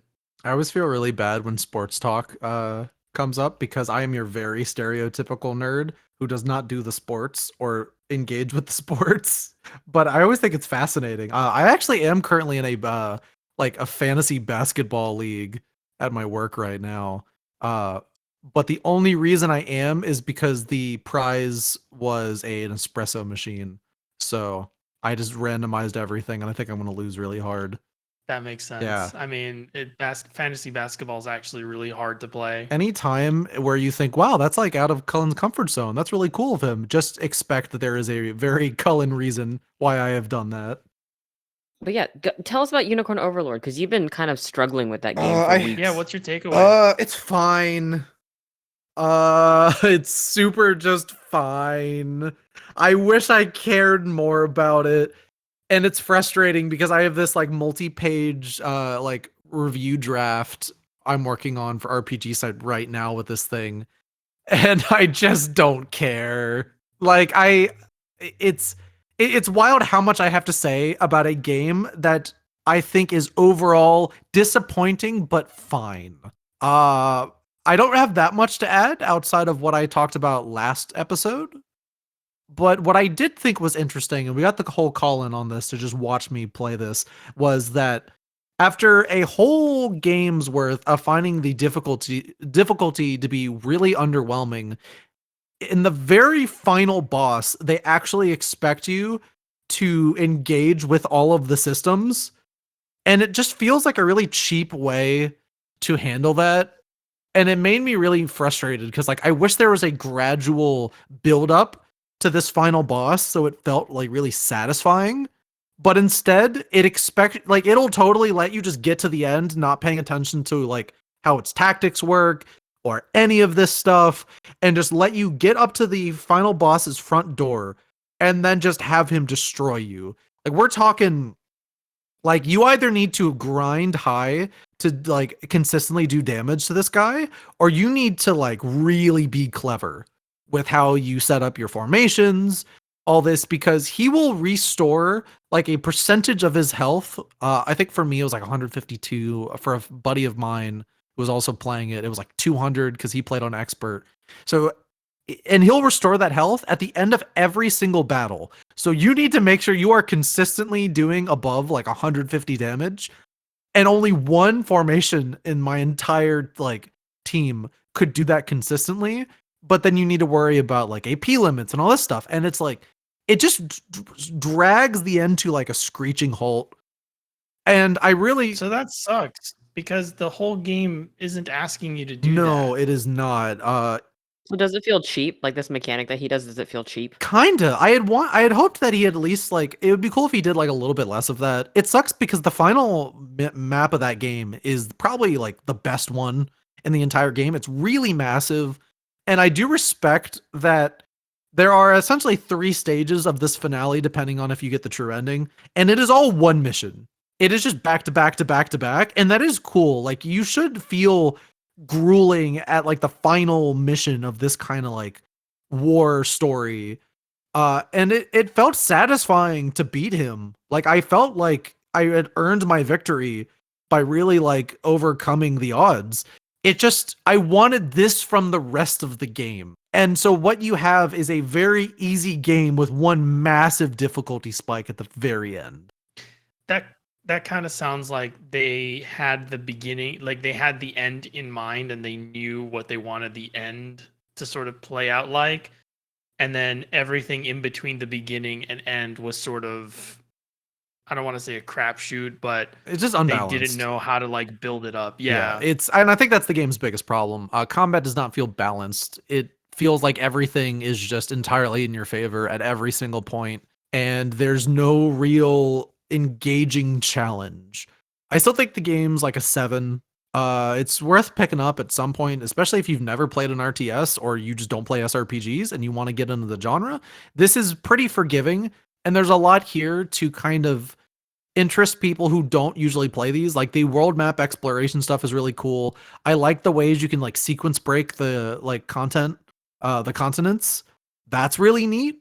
Because there you can find hidden paths that'll take you maybe to like a town with a dock, and you get on that boat, and then you can go to like one of the continents, like 2 continents now.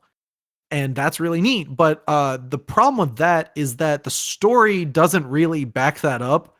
Like, its solution to non-linearity is to just remove characters from relevance unless you're in their continent, because there's a chance that you don't have them yet. And this definitely would have been better as a story that should have just been linear. And it's just frustrating. So what I did while I was struggling to beat this game is I started Tactics Ogre over. And oh boy, is that one of the best SRPGs ever made. I like stories that don't treat me like babies. And I think that it's a fair comparison because Unicorn Overlord is very inspired by another game in this like ogre battle series, like Ogre Battle 64. So like it's got that Tactics Ogre DNA in it, or at least it wants to. And I'm playing a Tactics Ogre Reborn, and I'm really liking this game, especially with the mod that uncaps the level cap, because it's still pretty challenging despite that. But I've also heard the story in Unicorn Overlord is like very like baby's first Yes. political absolutely. SRPG. Okay. I don't think this game ever makes any serious missteps. Like, you're not going to hear something that's like, oh, this is really problematic. They fucked up this thing in particular, because I don't think it takes any chances. I would like this is going to sound insane, Kazuma, but I want you to like really like understand me. I respect Final Fantasy 16 more than I do this game. Because Oh, here's the thing. wow. That game is not like perfect. That game fumbles a lot of shit, but it tries to do something. It has teeth. It has teeth. Even if even if it bites itself, it is trying to and it is making a statement. Is saying something, however wrong or right it may be, or however like controversial it may end up being with how like it says like it's great because at many points of that story, like Clive, the most handsome man ever put in a video game, is like questioned with his his morals, like his way of going about things, or put it like characters will like try to like talk to him about this, where Elaine, Unicorn Overlord, is the goodest, nicest boy ever. He's like if Marth was more boring. What you're saying is there's no friction. No, the game is, and I forget if I mentioned this last time, but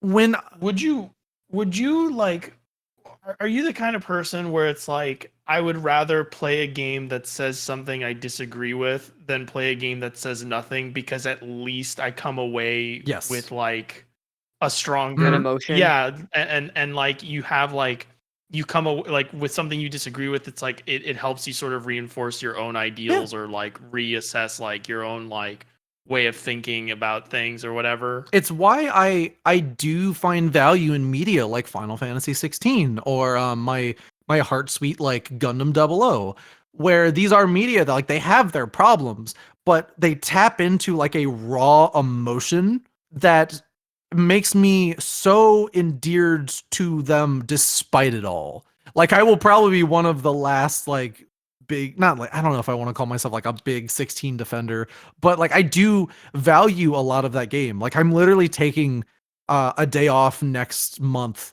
just to play that new expansion dropping because I'm like, I mean, like, okay, but here's the thing. Final Fantasy 16 fans, they get a bit crazy. I don't know if I'd say I'm like that. I'm gonna say something mean, and people can come at me. They're a little delusional in what they're eating, what they're ingesting there. To the point that I feel like the fans sort of make that game worse because people were having discussions about how that game handles slavery, which is a very, very valid criticism because it does it really well. Also, the lack of any people of color in that game because Yoshi P is literally parodying white supremacist shit when he's like, Black people and people of color just didn't exist in Europe at that time that we're taking inspiration from, and that's wrong and bad, but that's with the development team. That the fans were like attacking anybody that had like straight up like dogpiling people for being like, hey, I think the way this game handles slavery is a little fucking weird, right? Or being like, oh, I literally saw someone say on Twitter, Yoshi P probably didn't put Black people in Already the hate it. game because it has slavery in it, and that would have been bad. And I'm like, no, that's not why he didn't put Black people in the game. But yeah, it's why I'm hesitant to call myself like a Final Fantasy 16 fan. It's just no, I mean like I want to be honest with my thoughts about this game, and it is a game that I really really like, and in some ways I even love. But you know what I mean? It's like because I'm not going to like I'm steadfast in my opinion of this game because I it is a game I think has problems that I really like anyway, and that's not going to change even if the fans are shitty. I just won't engage with them at all. And there's some really yes, that is the healthy normal thing to do. Because people, here's the thing, like all of us are really online because it's kind of like what our Unfortunately, professions yes. require of us. But when you go outside and you talk to people about things, it's usually not No. like this, right? It's usually not like this. I talk to my other friends that, you know, some of them work in the game industry, some of them absolutely not at all, and they're just like, I like this thing. And that's where it Yeah, begins and ends for them. And goddamn, I'm trying to be me more like that too. sometimes. Something about Unicorn Overlord. Yeah, It didn't inspire any no, feelings in I'm you. not going It to was think nothing. about this game. I'm not going to be left like thinking about how it could have like avoided certain missteps. I think a big comparison point for this game's story is Fire Emblem, but I respect Fire Emblem games more because those games get fucking weird and they take chances and they fumble over. Like Three Houses, I think, has a more engaging story. And it's worth noting that like Unicorn Overlord is It's not not bad. it would be different if it was a game that wasn't posturing itself as something that was going to say something meaningful, but this is an SRPG that has like political tension in Mhm. it, and it's about like warring kingdoms, and it has like Imperialism. and it has like a discussion of imperialism there.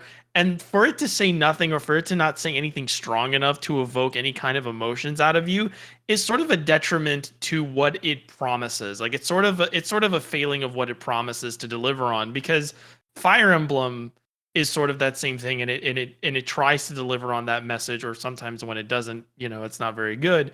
But more to the point, like if Unicorn Overlord isn't saying anything impactful, that's very telling for the kind of game it is. It's not like someone is saying, "Oh, I came away from Mario Party without anything meaningful to take away from it." It's like it's what Unicorn Overlord is promising versus what it delivers. Yes, and I will still say I think I brought this up last time as well, but one of the things I did give the game credit for was at least it doesn't like fumble its idea of liberation, and I guess it doesn't. It at no point do you ever think like, oh well, maybe they might have some points. No, it's always like they are the bad guy and we are the good guys, and on it, I like that. I think that's fine, but it does that without any sauce.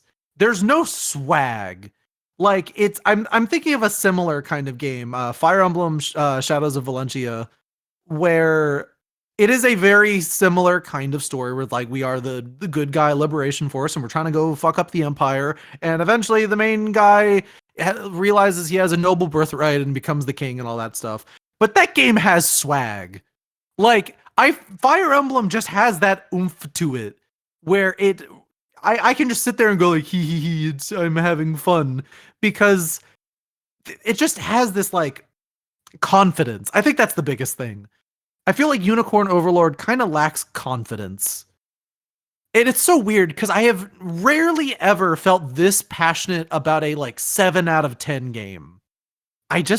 Nothing really comes together. And by the time I finished it, I had fun, but I wish it was better in so many small ways. And hopefully by the time this episode goes out, my review will be live as well. If not, wait a week. I don't know. But I'm going to try to get all these thoughts into written form and just see if it makes sense. Not looking forward to some of the feedback I might get on this, because a lot of people don't like to engage with media criticism in good faith, but we'll see. Yeah, when it's an industry darling, that you're gonna get some feedback. TM. Yeah. But don't worry, this podcast is a safe space. If you're listening to it, then you know that we bring the haterade. So yeah. Is that? Well, I bring the haterade. Cullen talks eloquently about how he feels conflicted about Baby's first SRPG. I do my best. Would we like to move on to questions? Sure. Speaking of being on this podcast and the safe space we provide. All right, everybody, strap on in. This is Cullen. I'm your DJ in the question rave. So I'd like to point out really quick, because one of the questions we got kind of inspired me to think a bit more about this is just as a heads up, if you would like to send us questions, please do so at burnoutculturepodcast@gmail.com.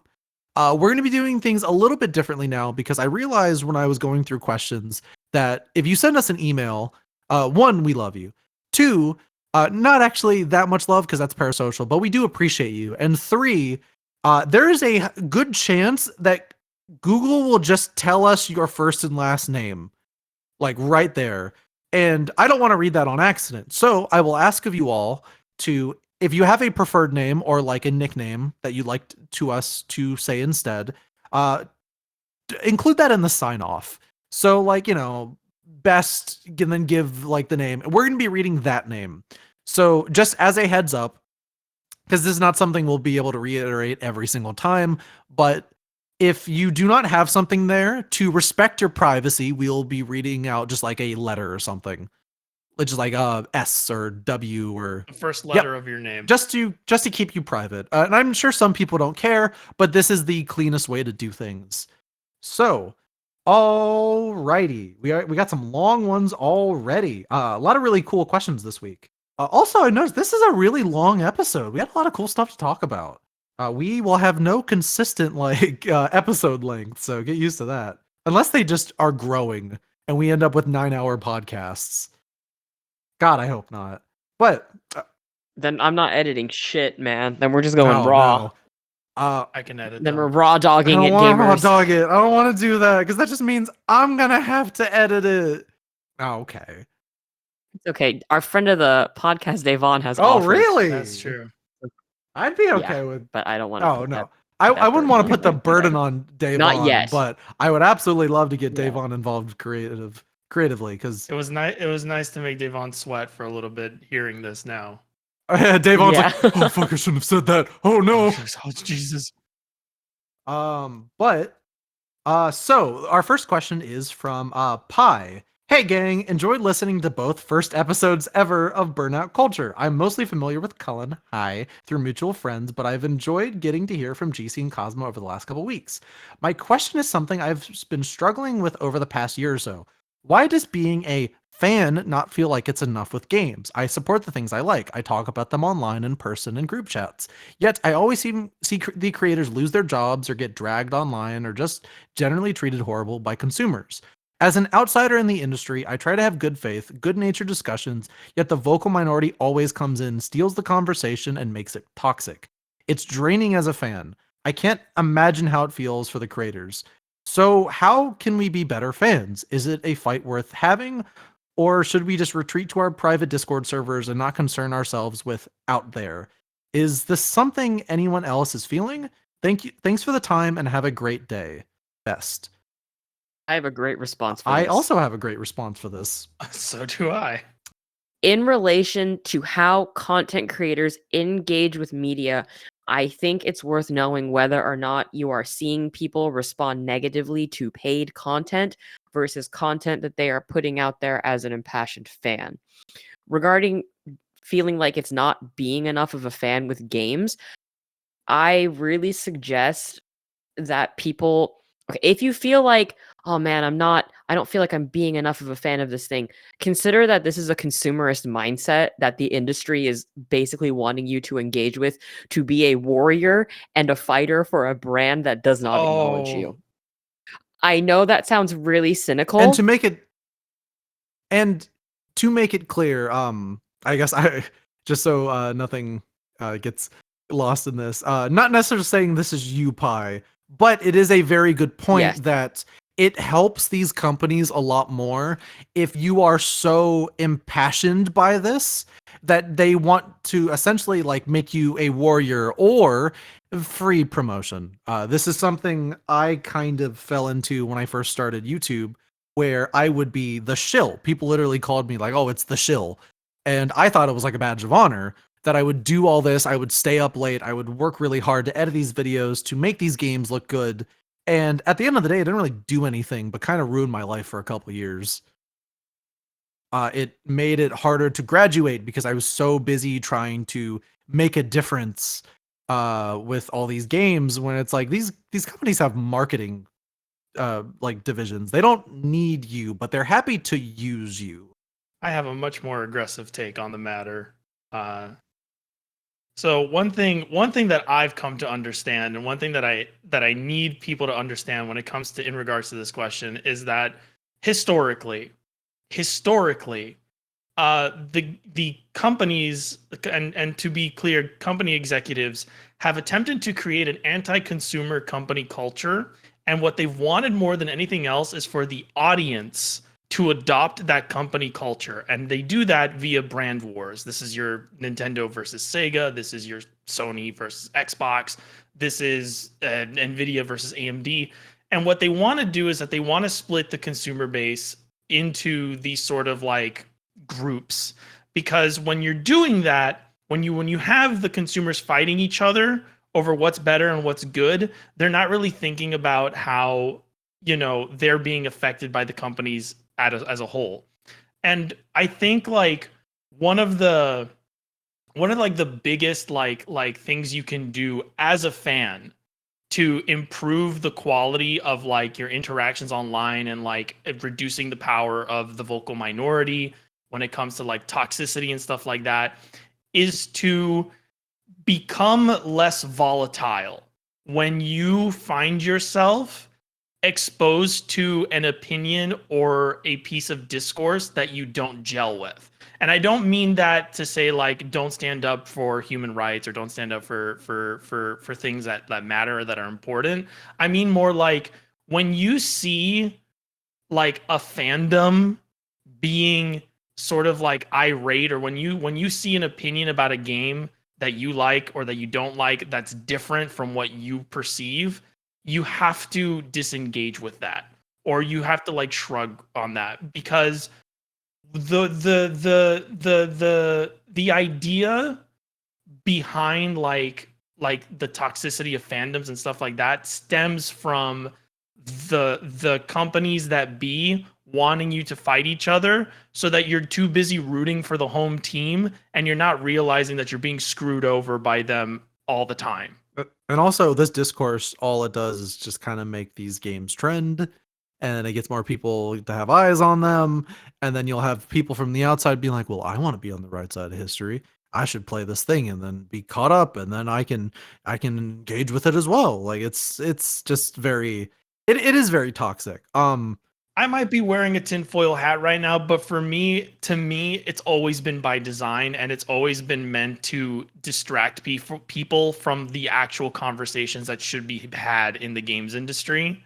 And I think the easiest way to solve that is for everybody to chill the fuck out and just like really, really try to pick and choose your battles. Like think if somebody doesn't think Unicorn Overlord is the hottest shit ever, you don't have That's to. fine. Yes, that's fine. You Yeah. don't Yeah, have it's to fine. engage with someone in a toxic way. Not saying that you're doing this, Pie. Like, obviously, you're not. I am Unicorn Overlord is shit. I'm kidding. Yeah, we're just like talking Yeah. hypotheticals here, right? Because like I would say one of the most prevalent issues with this has actually been through Marvel. It's not just with games, it's in the entire industry. Do you guys remember when Endgame came Mhm. out? And they were literally having their actors make videos like, "Hey guys, don't spoil the end of Endgame. Don't have discussions about it. Like it's for you guys, the fans." Or in oh my god, when I really came to like understand how people were sort of viewing this and viewing the content I was making, it was on Tumblr. It was in 2015. Someone sent me an ask and was like, "What game developer like would you ride or die for?" And I was like, "I don't ride or die for any game developer. I like if I like a game, then I'll make stuff for it." And that's when I was like, "Oh shit. Like people really will defend a company just because they make a series they like, not understanding that there are people behind teams, and when those people leave, the quality of those games will Yeah, change." and it's in the best interest of those companies to diminish the value of the creative, of the worker and the laborer that's actually making those things, which is the other part that I wanted to talk about, where it's like the reason you have all these people coming at the people who make the games, right? All these fans that apparently, don't care about the people that make the games is because companies would love nothing more than for you to credit the company at large for the work and to avoid crediting anybody else. And the reason like auteurs, quote unquote, exist in the games industry is because those people slip through the cracks. And what does the industry do? The industry then turns those people into a selling point. And by doing that, they further diminish the work of everyone else around those people. Case in, yeah. Case in point, Hideo Kojima did not single-handedly write every game he's ever made, but you wouldn't know that because every time he makes a game, it's called a Hideo Kojima game, and you just assume that he's the sole operator there. Well, he does that himself too, right? Yeah. Like he's like, "This is a Hideo Kojima game. This is written by Hideo Kojima, directed by Hideo Kojima." Like that's the opening scroll of like every game he's like ever made. Yeah. I think from God, we're just talking about I'm just dragging fans at this point, or I would say I think the thing is fandom I would say culture. Yeah, don't be a fandom fan. culture, and like it's a weird distinction. Because it because and then you really get into what is being a fan. Is it being passionate about like a certain like creative work, or is it about liking a brand? And it is a slippery slope.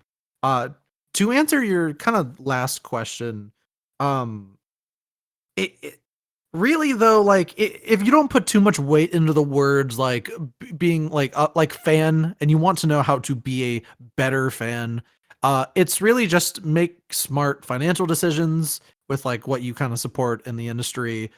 But also I think the most important thing is just like JC said, know when to pick your battles. um it sounds sad to admit that my way of handling this has largely been to ignore fandom entirely, and then exactly like you said, Pi, retreat to my private Discord servers and talk with my own friends about the media I like or dislike.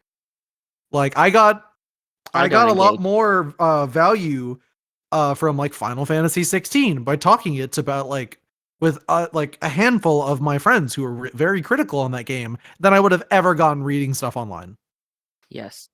For me, I just don't engage. I've been part of fandoms for too long that I'm just like, whatever. Because there's also this thing with fan communities where your relationship with those people is based on that media property or I guess, a creator in this case, right? Because you're talking about creators.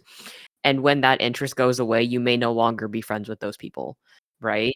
You want to make better relationships with people that you can engage with on more than one level than just through fan content. I would just not be a fan. You like something, but I wouldn't be like a fan of it, right? You It's good enjoy to it. support the creatives. Like if you want to, if you really respect, like if you do take the time to look into the people who work on the games you love, then like supporting them is a really good idea. And like seeing what other games they make and following their careers and trying to support them that way. But yes, we all have kind of felt this. I think you asked this question to the exact right group of people because we are all burnt the fuck out of like fandom discourse, and we've all had our various breaking points with this. And it is just really like love what you love, but don't feel like you need to be a part of fandom. And one of the best ways to sort of combine what you're both saying, you know, you want to make connections with people on a deeper level, and also you want to avoid the superficiality of like fandoms and like aggressive, like very like hyperbolic opinions and stuff like that, or toxic opinions and stuff like that, is to engage with media critically. Because when you engage with media critically, you start to ask yourself questions about why you like something, why you don't like something. And then when you have conversations with other people who think about media critically, your conversation, and you'll notice this, you will notice this, it's a very different kind of conversation when you engage with someone like this, where you will stop talking about the actual piece of media and you will start to engage and share in ideals and preferences.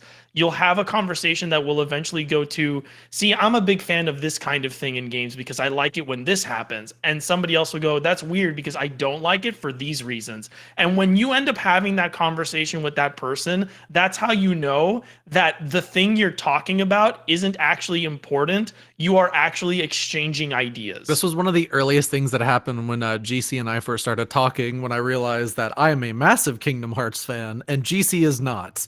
And so the net, like, because this was years ago and I was a bit more immature. So it was a learning experience to have where it's like, because most of my friends were Kingdom Hearts fans because, you know, that's just the people I attract. And then kind of having to be like, okay, I need to, like, I like GC. He's a good person. I want to continue this, and I don't want to have immature like discussions with him about this. So we'd have these streams where he would just like complain about Kingdom Hearts in like a lot of various ways, and I'd be like, "Oh, that's interesting. I kind of like it though." And then like, but like from there, you get to see what GC and I take away from media, what we prefer about media, and that's a lot more critically engaging and just healthier to approach media that way than to only be with people like you absolutely like. Or and what I think is like especially bad is this kind of like fake media literacy scapegoat people have been having lately, where if someone disagrees with you, you just say they're media illiterate. And it's so fucking stupid and toxic. It's so it just taints Discord because it's always a quote retweet, and it's always with the intent of being like, hey, this person doesn't agree with us, dogpile them. It's always about besmirching the individual, and it's not really discussing like what they're saying on a like reasonable level. And I think that's like a key thing here, where it's like, again, it stops like when you engaging, depending on whether or not they like the thing you like or share the same opinion as you. And when you start engaging with people based on how they are expressing themselves to you, then you are making better connections. Then you are moving away from that toxicity, because it's not about whether or not I like Kingdom Hearts just like Cullen does, or Cullen hates Kingdom Hearts just like I do. It's all about how we shared those opinions with each other. Were we respectful? Were we reasonable? Did we get petty? Did we get, did we take it personally? Did we get angry? Did we start yelling? you know, Did I get those so are the mad things that that I would just matter. call GC short for the rest of his life? Like, it's those kind of discussions that really matter. Did it become a regular thing to tell Cullen that he has short guy energy? Did it become a regular thing to say GCs in defeat? Did it become a regular thing to tell Cullen that he's too tall for his own good? Well, that's not true. You take that back. But yeah, just don't tweet. That's really it. And just outside of the Twitter discussion, yeah, just don't be a fan.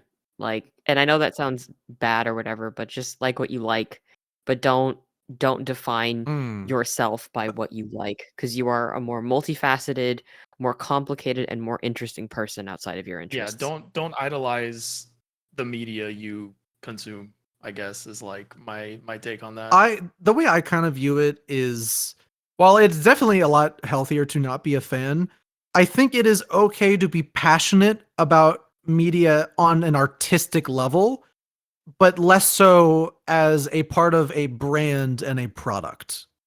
No, yeah, but like, and that point, I think it's kind of like your definition of fan, and that's what I was kind of getting into. But like, at the very least, don't be like an extreme fan. Like, don't make any media like a core part of your personality, I guess. Which I guess you could say is being a fan in general. Like, I would consider myself a fan of a couple things, but I don't consider myself someone who like would get unhealthily obsessed with things. At least not anymore. Be an enthusiast. Yes. Be enthusiastic. Yes. Don't be a fanatic. Yeah. Exactly.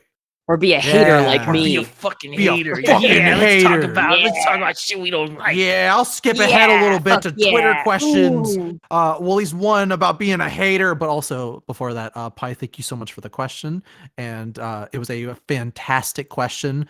And I hope you have a fantastic rest of your day.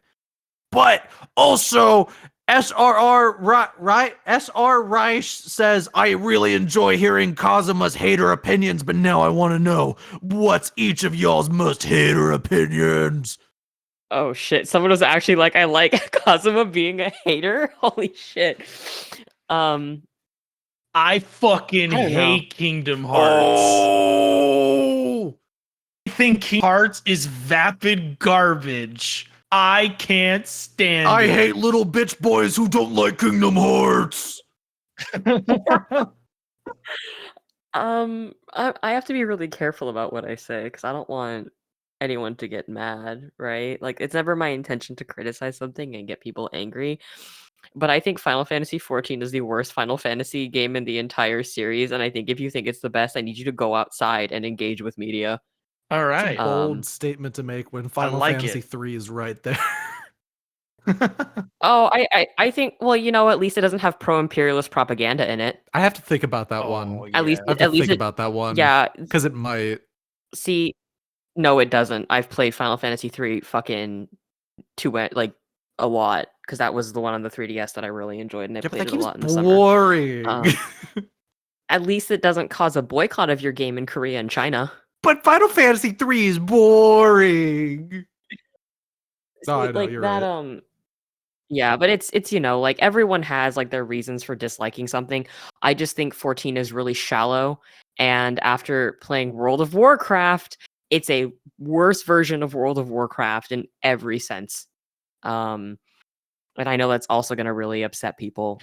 No one who listens to this But podcast. I just think, I yeah, well, one of my mods was like, "You really came out swinging, saying you guys hate Yakuza and Final Fantasy 14," and I was like, "Yeah."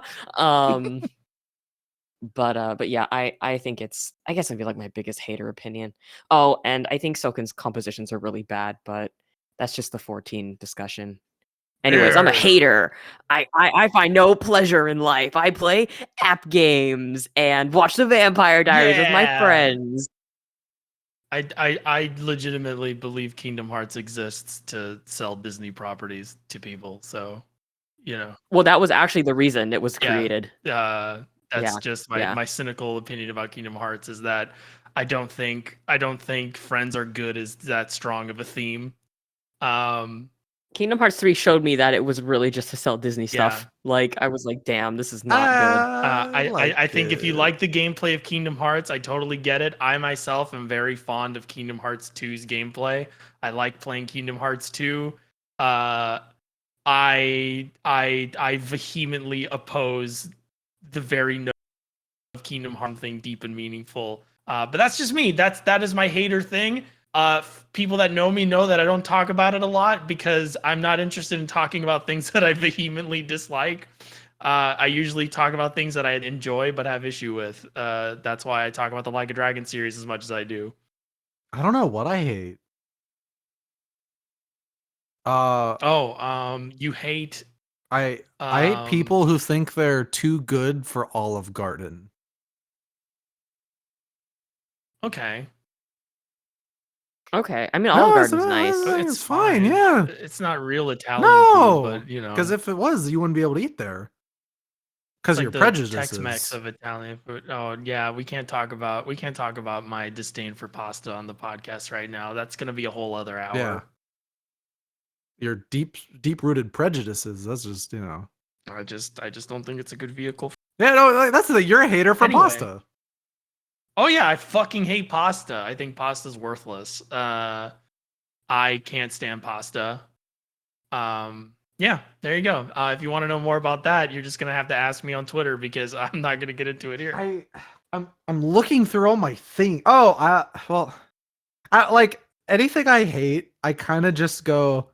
I should stop thinking about that because it's unhealthy to spend so much energy thinking about that. No, I love pasta. I'm normal. Oh. I don't care for The Dark Knight Rises. Oh, that movie blows. That movie Yeah. sucks ass. I saw that movie by myself in theaters and I went, what the fuck? I made all my friends come with me to the midnight showing. It was my first ever midnight showing, and I had to process in real time my first ever experience of being disappointed with something I was looking forward to that much. It was not great. And I tricked myself for a while into thinking that was a better movie than it was. I saw that movie with my dad, and both of us were kind of like, that was but like when that movie came out, I was like 12 and you were like 40. So like it was very different. That's true. Yeah, I was like 40. I've been a 40-year-old since conception. I came out of the womb, I hate Conception. like, frothing at the mouth. The Spike Chunsoft game series, Conception. I think that's is that real? Dog shit. Those games suck. Oh my god. Okay. I'm bringing up things Cullen hates. Speaking of things Cullen hates, Cullen, can you do a backflip? Because we got a question I will from ask, Sonia. Can you do a backflip without fatally injuring yourselves? I hope you have a pleasant evening. Thank you, Sonia. I cannot do a backflip. I will ask you to leave my dock. I will ask you to get out of my dock so you don't spoil questions for yourself. I'm sorry. I can't do a backflip. But I can do a front flip into the water. I can't. I can't do a front flip on the ground. I'd probably snap my knees in half. I cannot do a backflip, and also I can't dive. Oh, I can dive like nobody's. No, I can't dive. You can't dive? You get scared before you hit the water? No, I and can't just beef like it? flatten my body. Like I don't know. No, Cullen, like I've tried. It's like a mental thing. I can't do it. Oh, so like you go to jump and then you end up like in a U shape? Yeah. Because my legs can't like go up all the way. Your legs don't go up? No, I don't know how to get them. Because you're too small. Oh, yeah, you're not committing. I guess so. I don't know. Like, it's really embarrassing every time I've tried. I really just like, because I do everything you're supposed to. And then like, instead of like flipping the legs up, I just like fall down with the, like as a U and just hit the water. It's like super embarrassing. I don't even try anymore. Yeah. I'm tall. Get over it. I have a low center of gravity, which makes me a natural born diver.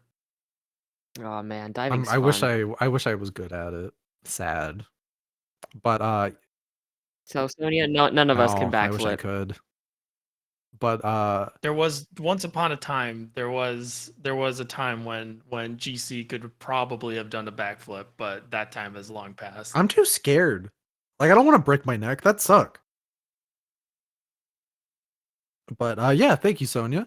And then next, S asks, "Hi all. My question is addressed to all of you. As someone who's had gaming be a huge part of their life, I've come to the stage where outside of my 9 to 5, I want to start making content about the games I play so that I can use the thoughts I have about the games as a creative outlet.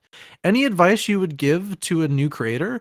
And one specific bonus I wanted to ask regarding recording footage, how much is too much?"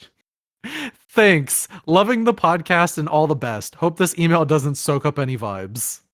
My suggestion is make it for yourself. Take as long as you want. When it's ready, and then put it out there. Don't feel obligated to meet any deadlines. You're doing this for fun. Don't make it a job. And my advice is, at the same time, also try not to be a total perfectionist about it. The stuff you make is going to have flaws in it.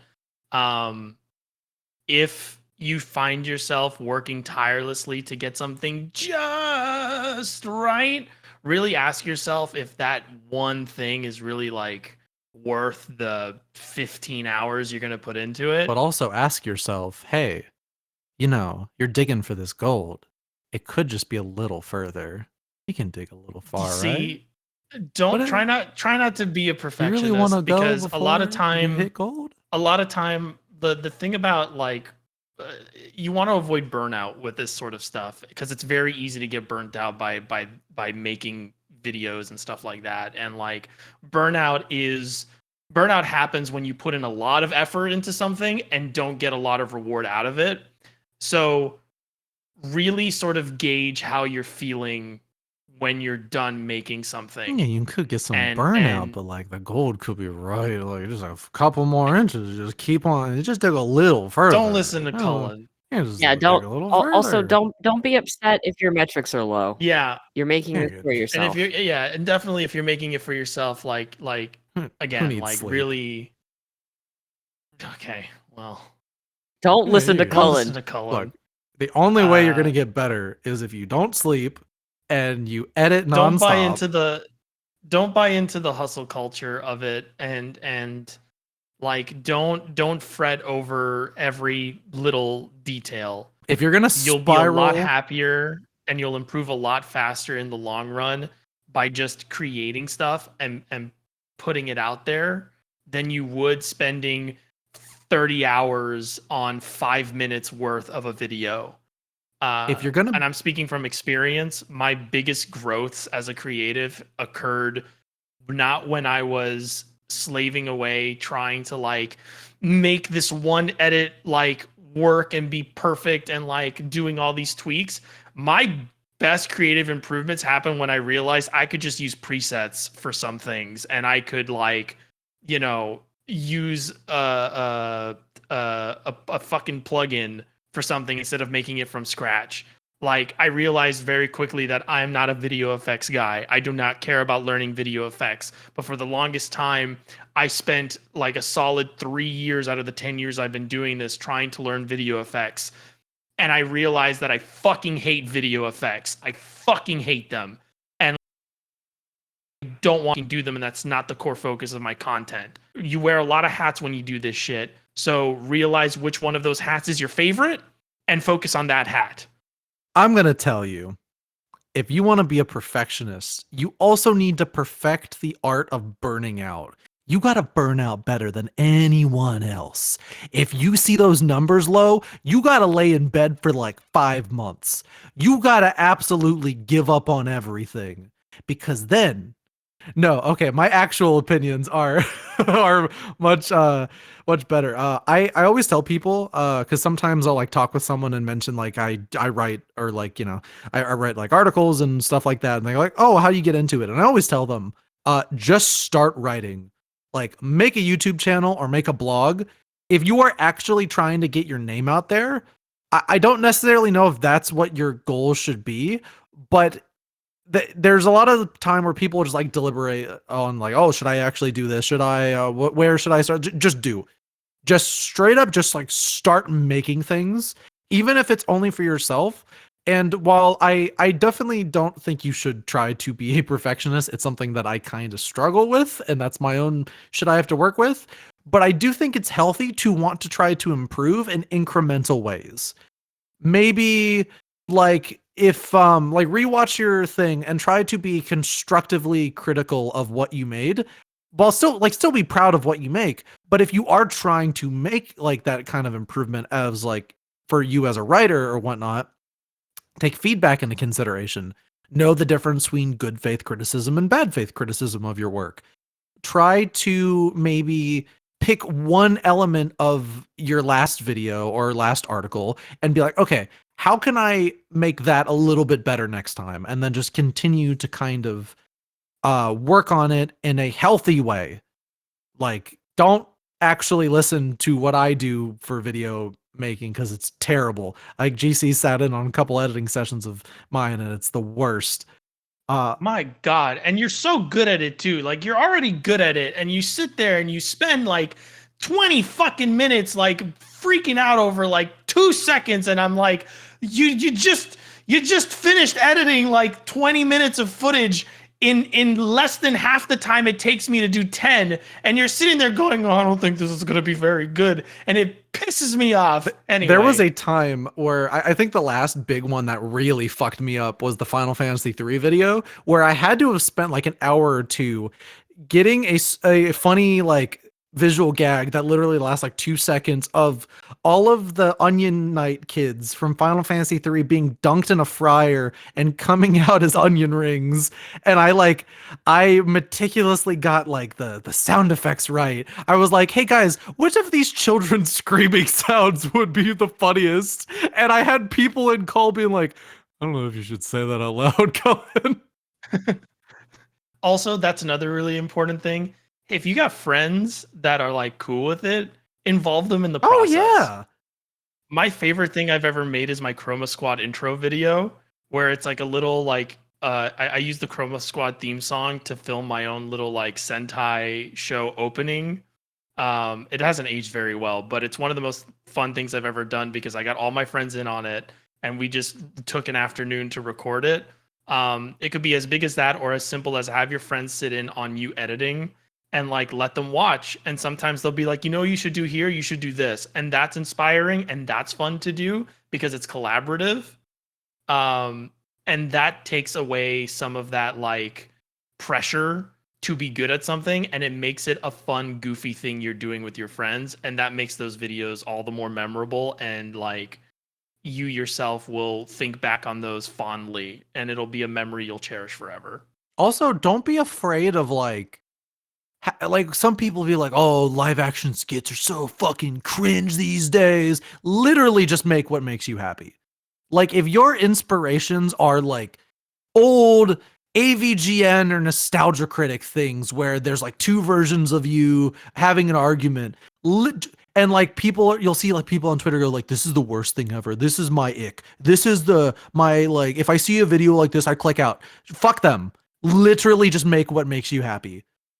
Yeah, because that's not who you're making it for. Yeah. You're making it for yourself. Just do whatever makes you people happy. will find that earnestness from you and they will latch on to that, even if you are doing these like outdated, like comedically bits, and they'll appreciate that you are just either like a nostalgic throwback or you are just entirely bringing your own spin to these ideas.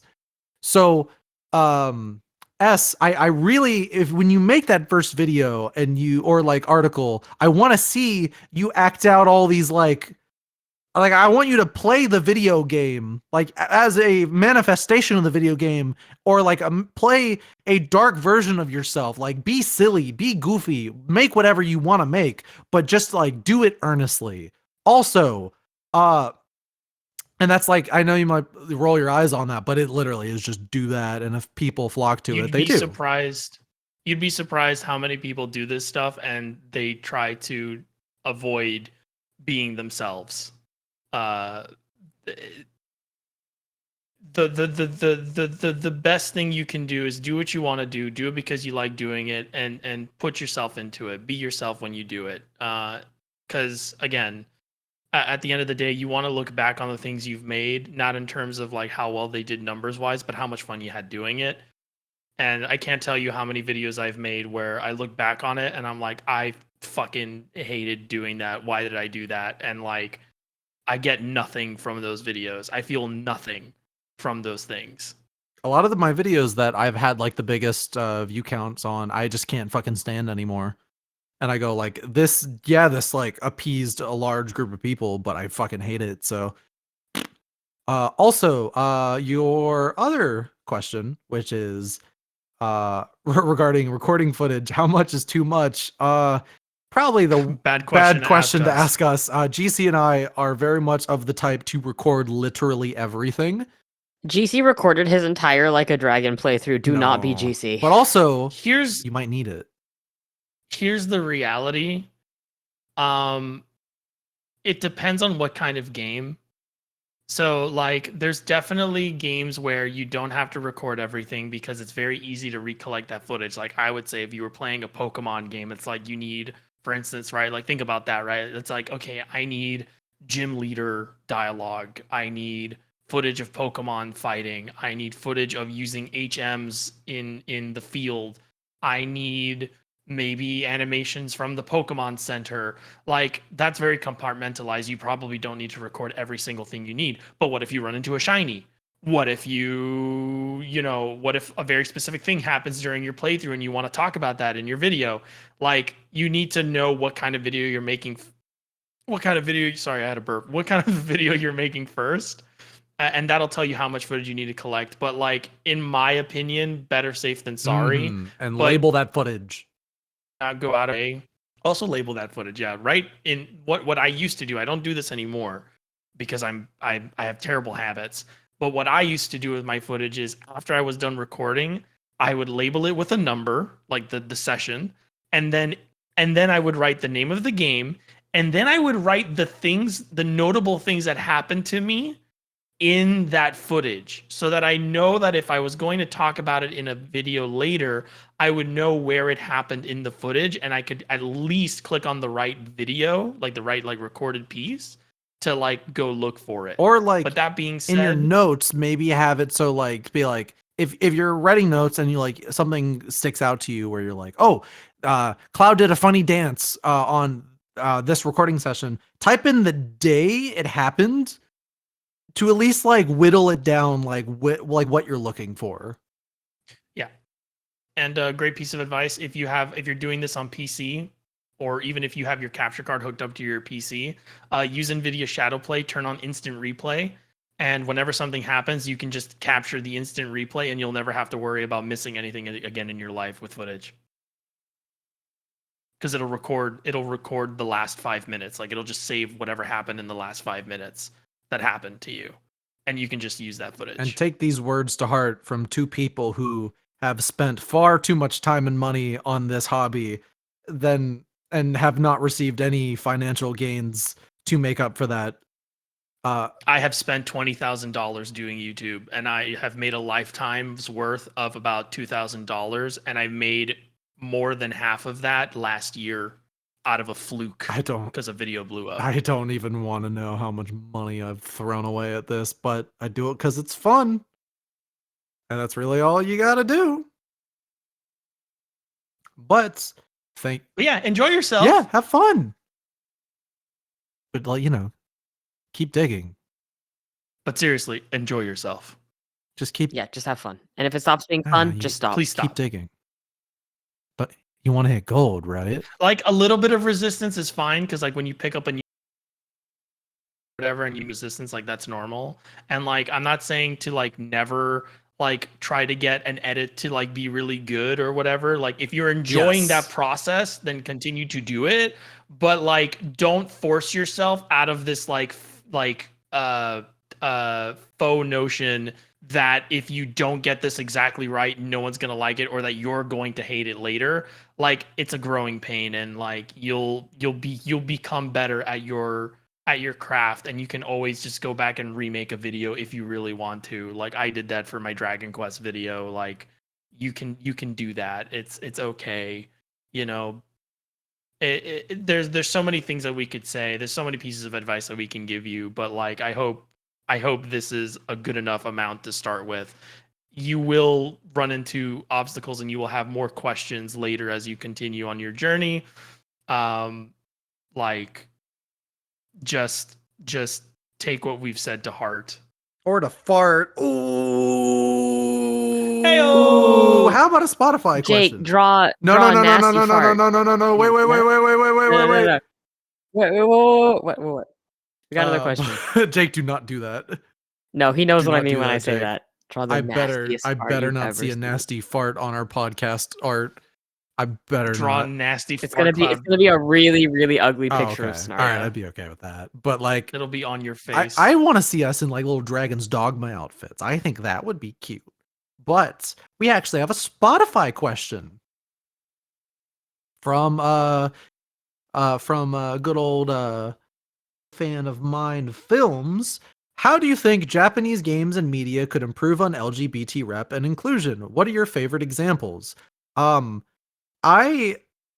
thoughts on this is that they could probably improve. I feel like I should lead this question, considering I'm the gay Japanese enough. person here. And transgender. I think first of all, you should be looking for media that is not mainstream. You're not going to find any sort of tangible queer representation in shit like Persona. Hate to say it, that's just the way it is. Them's the breaks. Look into media that is created by indie creators. There's a really good one. Casey, they made the One Night in Hot Springs game. The Summer That Hikaru Died is a really, really good manga, but everybody knows about that now. Because that content is out there, it's just not mainstream and it usually doesn't get translated. So the issue was this whole language barrier thing, right? But in terms of representation getting better in media, there needs to be more queer people involved in that process. And for that to happen, legislation and the perception around queer people needs to change. That's kind of like the bottom line there. The social attitude towards things needs to shift among the older generation in order for these things to be made and to be seen.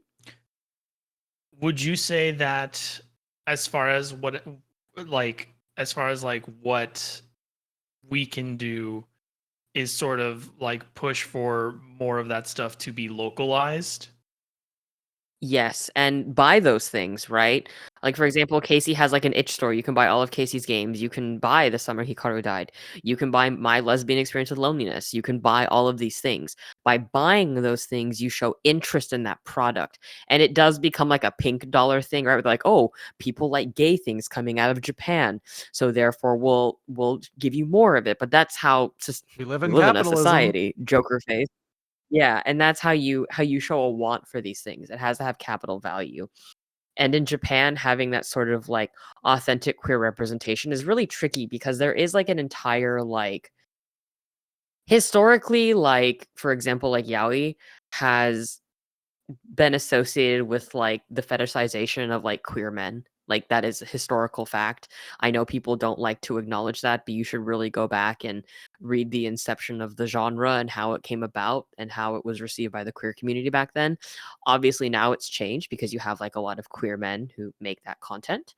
Um so there is like a sort of culture like for capital around it that already exists in a I don't know. I'm not a fan personally, but that's neither here nor there.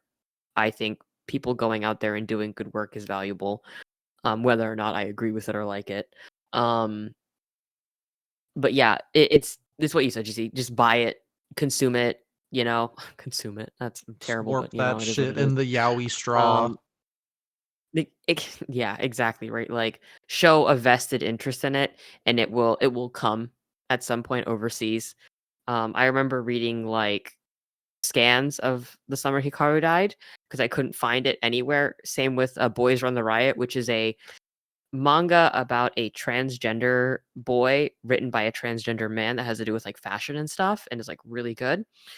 But because so many people were reading it online, I think it was Seven Sales was like, oh shit, we got to get on that. And then they immediately fucking were like, we're localizing this. Like we're gonna, circulate it.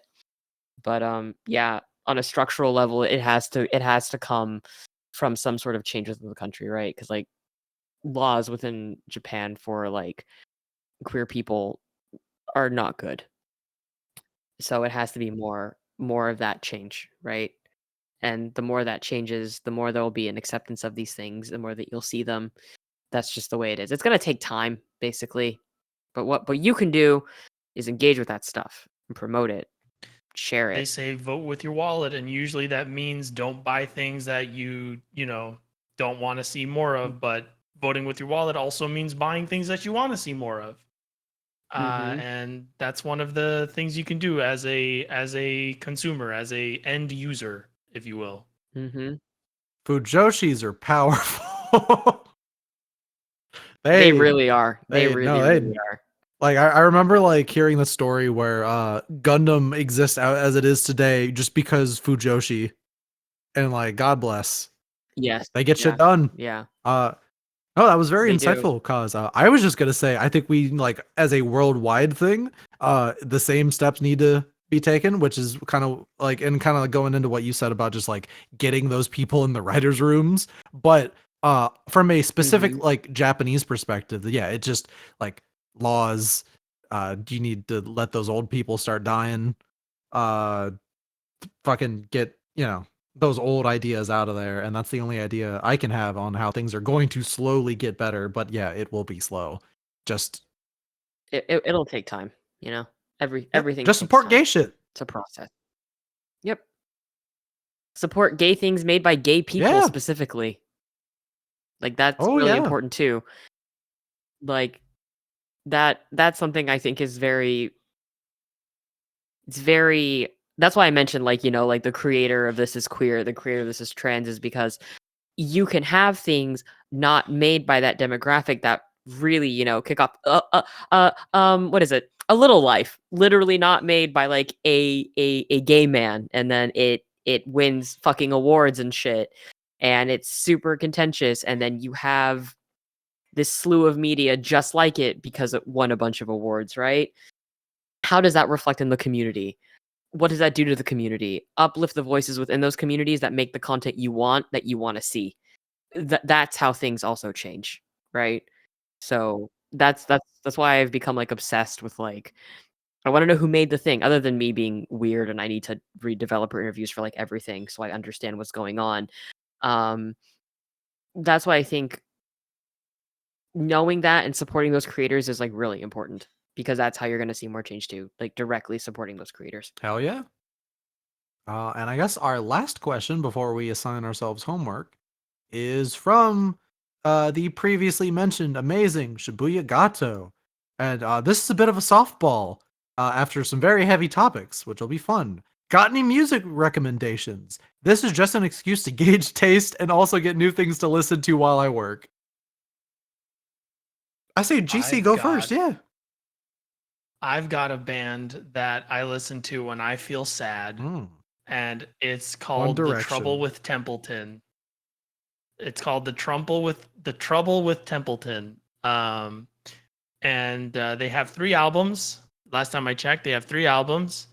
They are all very good. I like them a lot. Last time I checked on Spotify, they have less than 10,000 listens on each song. It is. I don't know if they're a very popular band. I don't know if a lot of people know about them, but there you go. That's my little music shout out. I haven't listened to a lot of music lately, unfortunately, but that's mostly because I've been trying to avoid using Spotify in general. Um, but yeah, that's my recommendation. Cause, what are you into? I feel like we have a good idea of this already, but Oh. Oh, I'm into like a little bit of everything, right? Like I like a lot of post-hardcore. I like a lot of like indie stuff, electronic music. It really just depends on like what I'm writing at the time. Music is like a big thing that I like. The vibe has to be there, mm-hmm. you know. Um, so right now I'm really enjoying from Indian Lakes' like new single. It's called The Flow. I really like their music. It's very like sad gay indie. If you know what I mean. But another thing I go crazy for is okay, so hang on, I gotta look up the specific Oh Valorant playlist. Hang God. on. It's this one artist. No, what's really cool about the Valorant playlist is that they actually get artists from that like character's country. And for example, Yoru's playlist actually features a half black, half Japanese rapper on it, and they highlighted that creator because That's sick. Yoru's Japanese. And I thought that was really cool, right? Um, so on Chambers' playlist, which is the French guy, there is this album. It's called Aleph by Gesaffelstein, and it's all like really hard EDM. And they played Hate and Glory at the club, and I was like, oh, I'm living. But that's like one of my favorite, just like electronic albums right now, and it has been for a couple of years. Sick. I like fuckboy music. Yeah. Yeah. Like I like music about people singing about doing bad things. Not like Post Malone. Well, I used to like Post Malone, but that's a similar ballpark. Like, I guess it's because like it's really weird. I like music about people doing drugs and fucking. It Okay. just kind of like, I don't know why. I just like it. I have actually one more music shout Sure. out. It's from a Palestinian Canadian like musician. His name is Bilal Nasser. He has a really fantastic album. It's called How Can We Say Nothing? It literally released this year, and it has some really, really beautiful music on it, and I really suggest people give it a listen. Yeah, it makes whatever I'm about to say hard to follow that up. Yeah? Cullen's about to tell us that he likes Nickelback. No, that's not fuckboy music. Do you? They Oh. talk about having sex and doing drugs. They all want to That's be not- rock that's not stars. the right- Cullen. They all That's want not to be big the rock that's not the real stars. shit. No, I'd Drive say 15 cars. that's so cringe. You fucking both of you are old. You're so old. What about POD, huh? What about Limp Bizkit? What about the Father Cockroach? Papa Roach. I'm actually that's a guilty pleasure. Oh yeah, no, I love Stranger of Paradise. You're right. Paramore, the Paramore Sessions is a good album. I like listening to it. But no, I'd say one of my favorite bands. It's the only band I've ever actually seen live. Is one. It's like an Australian band. Called Chase Atlantic. I really like their stuff. My girlfriend got me into them. It's really funny because I've definitely had like my dad like ask because I'd be like, oh, I'm going to DC to see the show, and he's like, oh, who are you seeing? I'm like, well, you're probably not going to like them. And he was like, oh, try me. And I sent some songs, and it was like, those boys had a potty mouth. I was not fond of them. But another one, less fuckboy, but I do still think general fuckboy core. There's this artist I really like on Spotify called Kaz Moon. I think he has very good sounding beats, and I like his voice. I'm trying to think anyone else I like and listen to. But yeah, I do listen to a bit of everything. Another band I kind of like is Again and Again. I think they're pretty good. But yeah, I don't know. You give us music recommendations. Don't give me music recommendations. I'll tell you, No, your music don't. sucks. Also, I like Weezer. Oh God, you're old. They're my favorite band. You're old. Are they? Yeah, I like Weezer. CGC, I like that you're like, I like the Father Cockroach. I like the Weezer. You're like the most well-adjusted No, he's person here. not. He listened to fucking Kid Laroi and he was like, I don't like what he's telling these women. This boy is not right. Whenever I hear that fucking song, Cullen, I just think of you and I think of Alan Wake. You should. I also listen to the what are they called? The Crane The Wives? Goo Goo Dolls? No. Okay, I was. I like to listen to some Frank Sinatra while sipping on some whiskey. That's UGC, you old fuck. I don't like Frank Sinatra. Well, all right, have it your way then. Except for My Way. My Way's fun. I'll listen to My Way. Yeah, because it's Stranger Paradise. I feel like GC, you would actually like that game if you gave it a shot. I probably would, which is why I'm scared of playing it. You're so scared of being like exposed to earnestness. Yeah. So before this drags on for another hour, this is a 3-hour Hell episode, yeah. everybody. I guess we could wrap up with homework and then get the fuck Let's out of go. here. Yeah. So, Colin, why don't you describe the Fire Emblem system of homework to everybody? Actually, GC, you do it. I'm gonna sing the song. Sword, axe, lance. That's the Fire Emblem weapon triangle. How's it going today? I think Cullen is sword, I'm axe, and Kaz is lance. Yes. Oh, are we done? Yeah. Oh shit. Yeah, we're All done. right. Thank you. I have something I want Kazuma to pronounce. What is Because it? that is what I am giving GC. Pronounce whatever that Okay. is.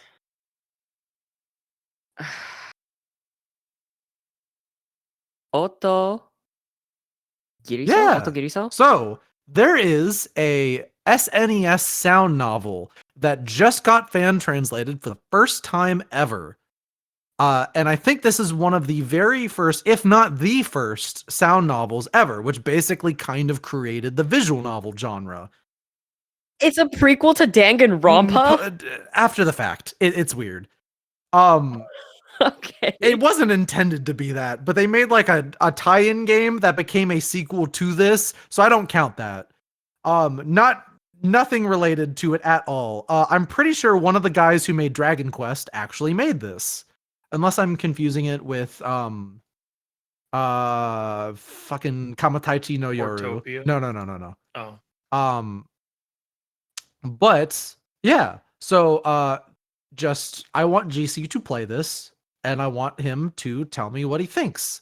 The reason I gave this to GC is that this is a spooky game. And I want to see if it being on SNES would affect that in any way. GC. Does the name Koichi Nakamura mean anything to you? Yeah, he helped create the first. He's the founder of Chunsoft, and he helped. He's like the fifth Beatle of the big three of Dragon Quest. Not spoken of as much as like the other ones On the but Chunsoft side. Yeah. Yeah. So interestingly, some production notes on this. The game was developed at the same time as Dragon Quest V. Koichi Nakamura had previously been involved with the development of the previous Dragon Quest games, specifically 1, 2, and 3, and recalled that he was dating a girl at the time who did not play video games. Although she tried playing the games that Nakamura had helped develop, she expressed that she did not understand the games or what was supposed to be fun about them. This led Nakamura thinking that he should make a game that he described as for people who haven't played video games before. So he made a text adventure like this. Okay. And I want give it a you shot. to play it. I want you to try to get about maybe 2 to 3 hours in. And if you really like Okay. it, I don't think this game will be that long. But if you really like it, I challenge you to try to beat it. We have a bit longer of a gap between episodes, at least on the recording side, because we're not doing this on our usual day. So that's my challenge to you. I want to see how far you can get in this old ass SNES spooky game. Okay. I will do that. Well, this is gonna be a softball because I think I'm becoming the Paula Abdul of the trio here. I'm gonna give a softball challenge to everybody, it seems. But I actually do want to talk more about this. So I figure what better way to do it than to assign it as homework. I want you to play the Thaumaturge this 2 weeks. Okay. So that way Okay. we all can like reconvene and talk a little bit more about it. I'll probably try to play more of it as well since I got nothing else going on besides Dragon's Dogma 2, which I don't think I'll end up finishing because it's just a very big game and I'm just not about that life. Yeah. Okay. So Cullen, I got homework for you, but it's actually homework for That's all not of us. fair. Okay. You're gonna be playing Diablo. Okay. Which? 4. Okay. Nice. It's on Game Pass. That's why I'm assigning it. The other Diablos are not on Game Pass. It's only Diablo 4. I'm Wait, gonna I be thought 2 playing was 2. coming to Game Pass. It's That's not. bullshit. Yeah. So this is gonna be for all of us.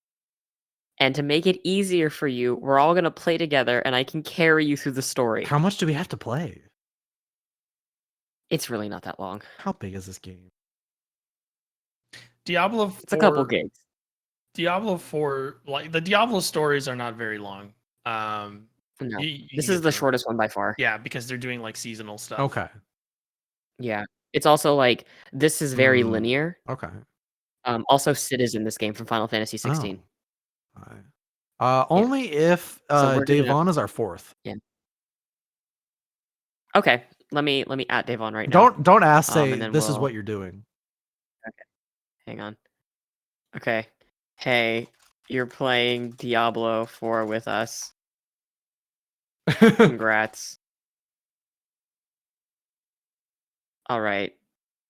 So that's it. That's our All homework. right, I'm looking forward to this. I'm honestly mostly looking forward to what GC will think of his. I will Well- probably be scared out of my mind the whole time. I can be with you. No.